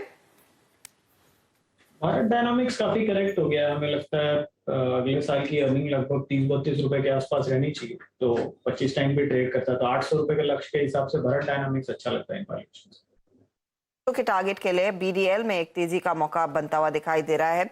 तो सभी देखिए, ये ट्रेड्स जो है वो तेजी वाले आ रहे हैं। अच्छा, टाटा स्टील आधे % की रिकवरी डे लो से आती हुई दिखाई दे रही है, उस पर आप ध्यान रखिएगा।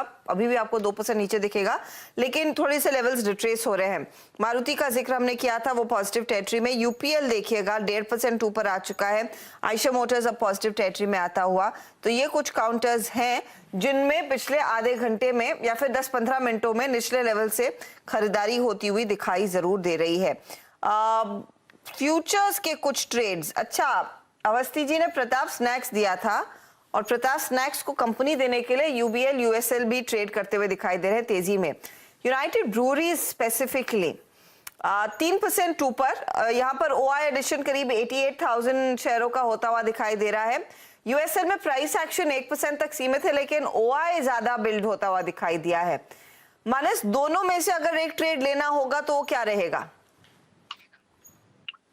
देखिए दोनों चार्ट्स पे अच्छे लग रहे हैं, दोनों के डिफरेंट पैटर्न्स हैं और अगर एक स्टॉक पिक करना होगा तो मैं यूबीएल के साथ जाऊंगा, क्योंकि देखिए यूबीएल ने जितने इंपॉर्टेंट मूविंग एवरेजेस हैं उनको ब्रीच कर दिया है। प्राइस ब्रेकआउट ऑलरेडी 1540 के ऊपर देखने को मिला है, तो चांसेस ज्यादा है कि यहाँ पर आपको अगर 1 से 2 दिनों का ट्रेड लेना हो तो 1620 तक के भाव देखने को मिलेंगे। तो यूबीएल में अभी भी खरीदारी करने के मौके हैं। 1519 के नीचे स्टॉप लॉस रखिए और 1620 के टारगेट सेट करिए। यूबीएल और मानस इसके कदरदान हैं आज 1545 पे, और हो भी क्यों ना जनाब, चार्ट जो है वो बहुत इंटरेस्टिंगली प्लेस्ड है। जाइए रीडिंग कीजिएगा मानस के इस व्यू के पीछे, और कारण ये है कि 9 नवंबर 2021 वहां से लेकर आज की अगर आप प्राइस को जोड़ लें तो ये ऑलमोस्ट 6, 7, 8 महीने की स्टॉपिंग डाउनवर्ड ट्रैजेक्टरी से बाहर निकल के आ रहा है। और इनफैक्ट मैं थोड़ा सा अगर आप देखें तो दूसरे सेगमेंट पे जाऊँ ना, तो रेडिको देखिए, जो लोग डिलीवरी पे काम करते हैं वो शायद रेडिको पे फोकस करें। रेडिको का चार्ट इतना इंटरेस्टिंगली प्लेस्ड है कि पूछिए मत। दरअसल ये लिक्विड स्पेस में सबसे सब्सटेंशियल मूव देने वाला स्टॉक था। इसका हाई था 11 फरवरी को, माफ कीजिएगा 28 दिसंबर को, लगभग 1300 रुपए का। ये मूव शुरू हुआ था जून में। 6 महीने में ये 300 रुपए का स्टॉक 1300 रुपए हो गया था। फिर रिट्रेसमेंट हुआ अप्रोक्सीमेटली 33% का। राजेश सतपुते जी, अब ये स्टॉक अपने सारे एवरेजेस के ऊपर आके ट्रेड कर रहा है। ये क्लोज आएगा एग्जैक्टली एट 200 EMA। आपकी राय इस स्टॉक पे? वही जी, आपने बिल्कुल सही कहा, क्योंकि मैं यहाँ पे वीकली चार्ट देख रहा था तो थोड़ा पोजिशनल पर्सपेक्टिव मिल जाता है इसमें। देखिए 1300 के लेवल से लगभग 750 तक का करेक्शन जो इसका 100 EMA था उसको टेस्ट किया। Now it is trading well above 10 and 20 days, no sorry, weeks moving average. तो कहीं ना कहीं लगता है कि 890 के आसपास का जो स्तर है यहाँ से थोड़ा थोड़ा शिफ्ट करना चाहिए। कहीं ना कहीं लगता है कि इसको एक बार के लिए 1000 का जो लेवल है एक बार के लिए टेस्ट करेगा, तो करंट लेवल से आप कह सकते हैं 10 to 12% का रिटर्न रेडिको में आना चाहिए। बाइंग कहाँ करूंगा? ठीक है, मेरे हिसाब से 870 880 का ये जोन होगा जहां पे आपको बाइंग करना है। 860 का स्टॉप लॉस। ओके, रेडिको के तार आपकी स्क्रीन पर देखें, डी हाई की ट्रैजेक्टरी में और इस दौर की हाईएस्ट ट्रैजेक्टरी में है। और सिमंस को एक बार लेके आइएगा 2526। मेरे ख्याल से अगर ये क्लोज आता है तो ये इसके करियर का सेकंड बेस्ट हाईएस्ट क्लोज होगा अगर सिमंस का ये क्लोज आता है। इससे पहले वो तारीख थी 8 अप्रैल 2022 को, जब इसका क्लोज आया था। ये अपने ऑल टाइम हाई पे क्लोज हुआ था, लेकिन आज का मूव काफी अच्छा खासा है। एक स्टॉक और देखिए, गोदरेज सीपी। आज न जाने क्या हुआ मैं सुबह इस चार्ट को देख रहा था, मैंने सोचा कि इसकी कॉल को पिक करते, फिर पता नहीं क्या हुआ, नहीं पिक करी और चले गए हम डाबर पे। और लेकिन इसकी क्लोजिंग बहुत अच्छी हो रही है। मानस, आप इस बात से एग्री हैं? और जो इसने होमवर्क किया है बिटवीन अप्रैल, मई, जून, जुलाई अब तक, अगर 815 के ऊपर ट्रेवल करने लगे तो स्विंग अच्छा देगा ये स्टॉक भी? बिल्कुल, देखिए इसीलिए मैंने मोमेंटम ट्रेड में आज गोदरेज सीपी चूज किया। और देखिए बड़ा कंसोलिडेशन देखने को मिला। बहुत समय से स्टॉक अपने 100 डे मूविंग एवरेज पे रेजिस्टेंस फेस कर रहा था, और जब ये अब 100 डे मूविंग एवरेज ब्रीच हुए तो मैं तो बिल्कुल चांस लेना चाहूंगा। और मैं उम्मीद करूंगा कि बहुत ही जल्द, शायद कल ही, आपको 200 डे मूविंग एवरेज के ऊपर ब्रेकआउट देखने को मिलेगा और 850 860 तक के स्तर देखने को मिलेंगे। तो बिल्कुल खरीदारी अभी भी करनी है। 790 के नीचे आपको स्टॉप करना है। ये हो गई गोदरेज सीपी पे बात। यूबीएल पे बात हो ही चुकी है। और आज का अगर आप देखें, जो स्टार प्राइस परफॉर्मर है बैंकिंग स्पेस में 834.20 पे। देखिए, हालांकि सुबह बात काफ़ी हो चुकी है, अब कई मेहमानों से हो चुकी है, लेकिन इस क्लोजिंग के बहुत सारे महीने हैं। रचना जी, इस क्लोजिंग के साथ ये अपने लास्ट मेरे ख्याल से 6 महीने का बेस जो इसने वॉलेट कर दिया था 16 जून को, उस ट्रेजेक्टरी में री एंटर कर गया। एक positional trade for a series, जैसे जुलाई की सीरीज के लिए मान लीजिए मुझे अपनी बास्केट में एक पोजिशनल ट्रेड रखना हो, क्या वो सारे क्राइटेरियाज इंडसइंड बैंक फुलफिल करता है? जी, इंडसइंड बैंक पोजिशनली अगर देखा जाए तो स्ट्रेंथ इसमें कंटिन्यू हो सकती है। 835 और 40 के बीच में एक माइनर हॉल्ट आ सकता है, कंसोलिडेशन हो सकती है, और वो जब 840 को क्रॉस करेगा दैट टाइम इसकी स्ट्रेंथ में फिर से इंक्रीमेंट आना चाहिए, जो इसको 855 और 880 की तरफ लेके जा सकता है over few weeks. IndusInd bank आपकी स्क्रीन पे डे हाई के जोन में। और देखिए, I think quarterly updates state को पसंद आए और उसके बाद 20 DMA को इस स्टॉक ने स्ट्राइक किया। बहुत अगर आप देखें अच्छी प्राइस परफॉर्मेंस डे हाई की डिजेक्ट्री में। और एक बार एक काम करते हैं थोड़ा सा OI के प्रोस्पेक्टिव से, मतलब आज का ये सेशन जो कि इस सीरीज का दूसरा सेशन था, OI के प्रोस्पेक्टिव से ये सेशन कैसा रहा वो देखते हैं। कुछ देर में जब बाजार बंद होगा तो मैं आपको जरा लॉन्ग शॉट कल के लिए बताऊंगा कि एग्जैक्टली क्या हुआ। लेकिन आज का टॉप OI गेनर इंडेक्स के बाद अगर कोई है तो वो है FMCG basket, it's 5.8%, then chemical space करीब 5.8%, then capital goods 4.6%। Interestingly Coromandel में आज सबसे बड़ा OI एडिशन हुआ है। अजीत जरा कोरोमंडल को देखिएगा आपकी स्क्रीन पर, ये करीब करीब 982। यस, इस पर आई थिंक बात नहीं हो पाई, मेरे ख्याल से मैं ध्यान नहीं दे पाया। It's a typical rounding bottom और आई थिंक एक टिपिकल कप एंड हैंडल, और आई थिंक उस हैंडल के पास जो प्रॉपर्टी होनी चाहिए OI की, वॉल्यूम्स की, वो सारी की सारी फुलफिल करता हुआ। आपका टेक इस स्टॉक पे? बिल्कुल वीरेंद्र, देखिए इस स्टॉक में मल्टीपल चीजें इससे पहले भी हैं, बिकॉज जब मार्केट प्रेशर में है सिंस अक्टूबर, यहाँ पे ऑलमोस्ट रिवर्स ट्रेंड चल रहा है। स्टॉक ना ही केवल होल्ड कर रहा है बल्कि अपने जो करीब 680 से लेकर 1000 तक के मूव इस बीच देखा, अपना रिकॉर्ड हाई रिटेन किया। आज की सेशन की अगर बात करें तो जैसा आपने बताया कि OI के साथ साथ वॉल्यूम, तो जो एवरेज वॉल्यूम करीब 5 लाख शेयर का है, वो 15 लाख शेयर का आज काम हुआ है। स्टॉक ने अपना नया रिकॉर्ड हाई बनाया है। तो सारे इंडिकेशंस तो यही है, जिस तरीके से हमने देखा है कि स्टॉक जो कि अपने रिकॉर्ड हाईज के पास होल्ड कर रहे हैं, चाहे वो सीमेंस हो, चाहे ABB हो, चाहे वो कोरोमंडल हो, वहीं पे स्ट्रेंथ दोबारा से आपको अटेन करते हुए दिख रही है, जब भी मार्केट में थोड़ा सा स्ट्रेंथ आ रही है। तो इंडिकेशंस तो यही है कि ये मूव कंटिन्यू रहना चाहिए और 650-660 का जोन है, ये काफी स्ट्रॉन्ग सपोर्ट की तरह एक्ट करना चाहिए। ऊपर पे जो नियर टर्म के हिसाब से अगर मैं बात करूं तो करीब 1080 से लेकर 1120 यहाँ तक के टारगेट्स आपको देखने को मिल सकते हैं। 1000 के बियॉन्ड 1120 तक के लेवल्स कोरोमंडल इंटरनेशनल में। और क्योंकि आपने इस कंपनी की बात की तो एक बार UPL स्क्रीन पर भी लेकर आइएगा प्लीज डायरेक्टर साहब, क्योंकि इस घंटे टॉप ट्रेड्स में शामिल हो रहा है। 2% ऊपर 657 के लेवल्स UPL में, 1% से ज्यादा का इजाफा पिछले 5 मिनटों में इसने गाना कर लिया है अपने नाम। मानस, UPL में कोई ट्रेड इस समय लेंगे आप कैरी करने के लिए कल? देखिए UPL में मैं ज्यादा कंफर्टेबल तब होऊंगा जब ये 675 के लेवल्स को ब्रेक करेगा, जो कि 20 डे मूविंग एवरेज है। और अगर 675 को ब्रेक करेगा तो कंफर्मेशन भी आ जाएगा हायर टॉप हायर बॉटम्स का। तो आई थिंक मैं थोड़ा वेट करके यहाँ पर ब्रेकआउट पे ही खरीदारी करूंगा। बढ़ जाए, ब्रेकआउट आए तब तेजी करेंगे, वरना नहीं। अच्छा, जाते जाते कुछ और ट्रेड जो दरअसल एक्टिव हुए हैं वो आपके सामने पेश कर देते हैं। ये बैंकों में जो छोटे टिकट साइज के बैंक्स हैं ना, उनमें काफी हरकत देखने को मिली। लेकिन एक्विटास देखिएगा 84 के लेवल्स पर आया है, काउंटर करीब 2.5% तक का आप मूव इसमें बनता हुआ दिखाई दिया। सेंट्रल बैंक, IOB, ये कुछ स्टॉक्स है जहां पर तेजी देखने को मिली। इन पर भी नजरें होनी चाहिए क्योंकि अब तक ये जो डेटा निकल कर आया है वो काफी इंटरेस्टिंग रहा है Q1 के अपडेट के लिहाज से।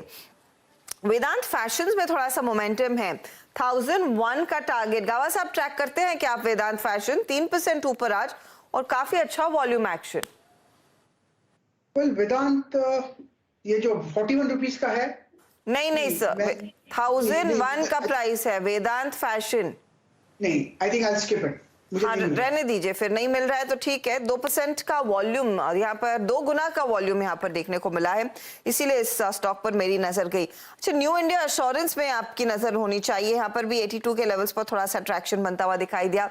ऐसे कुछ कैश मार्केट के ट्रेड्स हैं जहां पर दरअसल आज अच्छी खासी तेजी बनती हुई दिखाई दे रही है। जाते जाते एक और स्टॉक स्क्रीन पर लेकर आएंगे, वो है हिंदुस्तान एरोनॉटिक्स, क्योंकि BDL का जिक्र यहाँ पर अवस्थी साहब कर रहे थे। राजेश सातपुते देखिएगा प्लीज, हाल क्या लें 1785 पर? अच्छा जी, मुझे याद है सुबह वीरेंद्र ने इस पे बात की थी तो मैंने ये कहा था 1800-1820 तक का एक मूव मिलेगा। 1805 का आज का कैश में आए तो मेरे हिसाब से वो जो मूव था that seems over to me, तो I would like to skip this. I think there are so many other counter जहां पे मोमेंट अच्छा मिल रहा है। ठीक है, जहां पे बेहतर मोमेंट है उसी पर फोकस करें। ये मुझे लगा थोड़ा सा ट्रेंड दिखा रहा है तेजी का, तो एक बार पूछ लिया जाए। तो कैश में वो टारगेट अचीव हुआ इस समय नई तेजी नहीं बन रही है। आखिरी 3-3.5 मिनट है और आज देखिए कॉन्सेंट्रेटेड जो तेजी हुई है वो एफएमसीजी कंपनियों में ही देखने को मिली है, with HUL being the top traded counter 2377 के लेवल्स। राजेश जी, कल के लिए कैरी करना है इसमें और स्टॉप लॉस कहाँ ले जाएंगे फिर? सॉरी, मैंने ठीक से नाम एचयूएल आपका टॉप ट्रेड आज का। नहीं, डेफिनेटली लेके जाना है। देखिए मेरी नजर थी एचयूएल पे, वो थी पहला टारगेट 2380 का था और जो पैटर्न बन के आ रहा है हर्षद जी 2360 के ऊपर इसका क्लोज एक प्रॉमिसिंग क्लोज है, मैं यही कहूंगा। कल का इसका अगर टारगेट लेना है तो देखिए 2400-2420 एज ए बीटीएसटी टारगेट होगा। स्टॉप लॉस को आप ट्रेल करें 2350 पे, तो आपका 2350 का स्टॉप लॉस होगा और टारगेट रहेगा 2420 का। वैसे मुझे लगता है ये 2580 और 2500 तक की 2480 2500 तक की जो जगह है ये अनफोल्ड हो रही है, तो एचयूएल में ट्रैक्शन रहेगा, दैट इज फॉर श्योर। आज एफएमसीजी पे राजेश जी इतना डिस्कशन कर रहे हैं, जैसे ऐसा लग रहा है जैसे मात्र अकेले राजेश जी पाम ऑयल को करीब पिछले एक महीने में 35% नीचे लेके आए हैं। ये ओवर द वीकेंड डिमांड गए थे जो है ओके, चलिए अब क्लोजिंग की तरफ बढ़ रहे हैं। It's beautiful closing at least. अब देखिए, हाँ राजेश जी बोलिए। वाला न्यूज़ पता नहीं था मुझे, पाम ऑयल वाला न्यूज़ पता नहीं था, वो तो मैंने अभी सुना। कोई बात नहीं, अच्छी बात है आपको पता नहीं था। और देखिए जब टेक्निकल्स को आप फॉलो करते हैं तो आप सिर्फ कोर डेटा को फॉलो कीजिए, प्राइस को फॉलो कीजिए, एवरेजेस को फॉलो कीजिए। कोई जरूरी नहीं है कि एक टेक्निकल एनालिस्ट जो है वो खबरों को चेस करे। खैर, हमारी क्लोजिंग की तरफ बढ़ रहे हैं। आपकी स्क्रीन पर आप देखिए 15825, आपकी स्क्रीन पर आप देखिए निफ्टी ऑलमोस्ट आज अपने 20 डेमा को स्ट्राइक किया, बट याद रखिएगा it's still a close below 20 डेमा। लेकिन हाँ, निफ्टी बैंक का बहुत खूबसूरत और close well above 20 day exponential moving average. चलते हैं हर्षिता के पास वॉल पे इस क्लोजिंग को और बारीकी से समझने के लिए। Harshita, over to you. Closing एक स्ट्रॉन्ग क्लोजिंग उभर कर आ रही है वीरू, एक ट्रेंड तेजी का बना और हमने देखा है हाइस के आसपास ही दिन जाकर टिकता हुआ दिखाई देगा। लेकर आइएगा प्लीज। 1-1.25 मिनट बचा है इस क्लोज के लिए, लेकिन इस समय इंडेक्स पर स्थिति क्या बन रही है और हीट मैप क्या इंडिकेट कर रहा है वो आपकी स्क्रीन पर लेकर आएंगे सभी सौदे। तो 15,827 के आसपास आज इंडेक्स जाकर टिकेगा। 76 अंकों तक की बढ़त देखने को मिली। निफ्टी बैंक में हमने देखा सेकंड हाफ इस सेशन का काफी मजबूत था, सुबह से ही तेजी, लेकिन सेकंड हाफ में अच्छी खासी रफ्तार इसने पकड़ी। 419 अंकों तक की बढ़त दिखाई है। 418-19 पॉइंट की बढ़त पर इस समय 33,952 के आसपास ट्रेड करता हुआ। 34,000 को के टारगेट के लिए एक बाय कॉल आया था। Advance decline ratio positive. आज टेक्नोलॉजी काउंटर्स नहीं चले, बैंकों में तेजी देखने को मिली है। इसके अलावा आप ध्यान दीजिएगा, आज का दिन मेटल्स के लिए खराब था। आज के लिए ऑटो में थोड़ी सी मुनाफा वसूली देखने को मिल रही थी, आईटी में मुनाफा वसूली देखने को मिल रही थी। जो पूरी तेजी आई है वो बैंकों ने ही अपने नाम की और उसका रिफ्लेक्शन एफएमसीजी इंडेक्स भी आपकी स्क्रीन पर लेकर आएंगे। बैंक और एफएमसीजी ये दो थ्रस्ट एरियाज थे। लगभग 1000 अंकों तक की बढ़त देखने को मिली एफएमसीजी इंडेक्स में। आज बंद होते होते 2.5% तक का इजाफा। लेकर आइएगा हीट मैप जहां पर आपको दिखाई देंगे वो सभी स्टॉक्स जिनमें सबसे ज्यादा तेजी देखने को मिली है। एचयूएल करीब 4% ऊपर, 3.25% की तेजी ब्रिटानिया में। आईटीसी 291 के लेवल्स पर ट्रेड करता हुआ। इसके अलावा टाटा कंज्यूमर है 1.5% ऊपर। तो ये वो एफएमसीजी थीम है जो सबसे ज्यादा जोर में थी, सबसे ज्यादा एक्शन इसी में बनता दिखाई दिया, कर्टसी पाम ऑयल प्राइसेस जिनमें 10% का करेक्शन आज इंट्राडे में देखने को मिला है। इसके अलावा एक्सिस बैंक टॉप ट्रेड्स में शामिल, इंडसइंड बैंक, आईसीआईसीआई बैंक, ये वो काउंटर्स थे जहां पर अब तक का जो Q1 का अपडेट आया वो इंडिकेट कर रहा है एक स्ट्रॉन्ग Q1 रहने वाला है इन कंपनियों के लिए और तेजी बनती हुई दिखाई दी। लाइफ इंश्योरेंस कंपनियों में HDFC लाइफ, SBI लाइफ जैसे ट्रेड्स में तेजी बनती हुई जरूर दिखाई दी है। रिलायंस के लिए फ्राइडे का सत्र काफी कठोर था। आज थोड़ा सा संभलने की कोशिश में 2400 के आसपास सेटल हुआ ये स्टॉक, लेकिन ONGC में बिकवाली का सिलसिला हावी है। 3.5% की गिरावट देखने को मिली। मेटल्स में कूल ऑफ रहा, इसीलिए JSW स्टील जैसे stocks, Tata consumer, Hindalco, Tata steel, Hindalco जैसे काउंटर्स में नरमी देखने को मिली। और TCS नतीजे हैं 8 तारीख को, उससे पहले स्टॉक थोड़ा सा नरम पड़ता हुआ दिखाई दे रहा है। ऑटो कंपनियों में हीरो हो, टाटा मोटर्स हो, M&M हो, मारुति हो, उनमें थोड़ी सी मुनाफा वसूली आज जरूर देखने को मिली है। कुल मिलाकर एक मजबूत हफ्ते की शुरुआत भारतीय बाजारों ने की है। 15,835 के लेवल्स पर निफ्टी जाकर टिका है। 83 अंकों की बढ़त पर 0.5% ऊपर और 33,940 पर निफ्टी बैंक 400 पॉइंट ऊपर टिकता हुआ दिखाई दिया है। सीधा सौदा में आशीष और नीरज ने किस तरह के ट्रेड्स पर फोकस किया था उसका भी एक अपडेट आपकी स्क्रीन पर आ जाएगा। ये देखिए, आशीष ने इनफैक्ट एवेन्यू सुपरमार्ट पर 3.5% तक के गेन्स दिखाए हैं। एक्सिस के साथ साथ आईसीआईसीआई बैंक भी यहां पर शामिल था तेजी की तरफ। स्पाइस जेट दबाव के घेरे में आज रहा है 1.5% नीचे। नीरज ने मेटल्स पर फोकस किया था, तो ये देखिए Tata steel, JSW steel, Hindustan copper, क्योंकि मेटल के प्राइसेस करेक्ट हो रहे थे, उन्होंने कहा बिकवाली की पोजीशंस बनती हुई दिखाई देगी। और मैक्रोटेक डेवलपर्स भी करीब करीब 1% नीचे आज। ओके, तो ये था सीधा सौदा का अपडेट। एक बार थोड़ा सा मार्केट को देखते हैं कल के प्रोस्पेक्टिव से, वो स्टैट्स जो कि स्टॉक पिकिंग के लिए कल काफी जरूरी होंगे। लॉन्ग एंड प्लस वो स्टॉक्स जहां पे काफी लॉन्ग बिल्डअप हुआ, आपके स्क्रीन पे आएंगे। देखिए लॉन्ग आज एनबीएफसीज में और बैंक्स में काफी बिल्डअप हुआ था, लेके आएगी वो स्टैट्स आपके स्क्रीन पे। Long buildup IndusInd bank, Manappuram finance, Coromandel, Chambal fertilisers और मुथूट फाइनेंस। तो एनबीएफसीज और फर्टिलाइजर स्टॉक्स ने एक सब्सटेंशियल लॉन्ग एडिशन देखा आज। शॉर्ट कवरिंग की स्मृति गुजरात गैस में, एस्ट्रल में और एबी फैशन में, एनबीसीसी और पीएनबी में। यहाँ पे अगर आप देखें जो शॉर्ट्स थे वो स्क्वीज हुए, ओआई घटा। 128 स्टॉक्स में आज लॉन्ग बिल्डअप हुए थे, याद रखिएगा।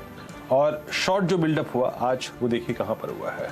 ONGC, InterGlobe aviation, SAIL, Hindalco, Jubilant foods. Metals में अगर आप देखें आज शॉर्टिंग हुई इंटरग्लोबल एविएशन। और लॉन्ग अनवाइंडिंग जो कटी है आज, वो कटी है फर्स्ट सोर्स में, मिड कैप आईटी में, जीएसपीएल, आईसीसी लोम्बार्ड और एलटी टेक्नोलॉजी सर्विसेज। खैर आज रात को कोई डर नहीं है, यूएस नहीं खुलेगा, बट स्टिल डाउ फ्यूचर्स करीब करीब 148 अंक नीचे। बट सुबह से थोड़ी तस्वीर ठीक ठाक ही है। हर्षदा जी हाँ Veeru, let's hope for the best, क्योंकि आज ओवरनाइट क्यों नहीं आएगा तो ऑफ कोर्स यूरोप पे नजरें होनी चाहिए और फिर कल सुबह देखेंगे कि क्या रुझान एशिया बाजारों का बनता हुआ दिखाई देगा। चले वीरू और मुझे दीजिए इजाजत, कल सुबह में हमारी आप सभी से मुलाकात होगी, लेकिन याद रखिए खबरों का सिलसिला जारी रहेगा, तो आप बने रहे CNBC आवाज के साथ। नमस्कार।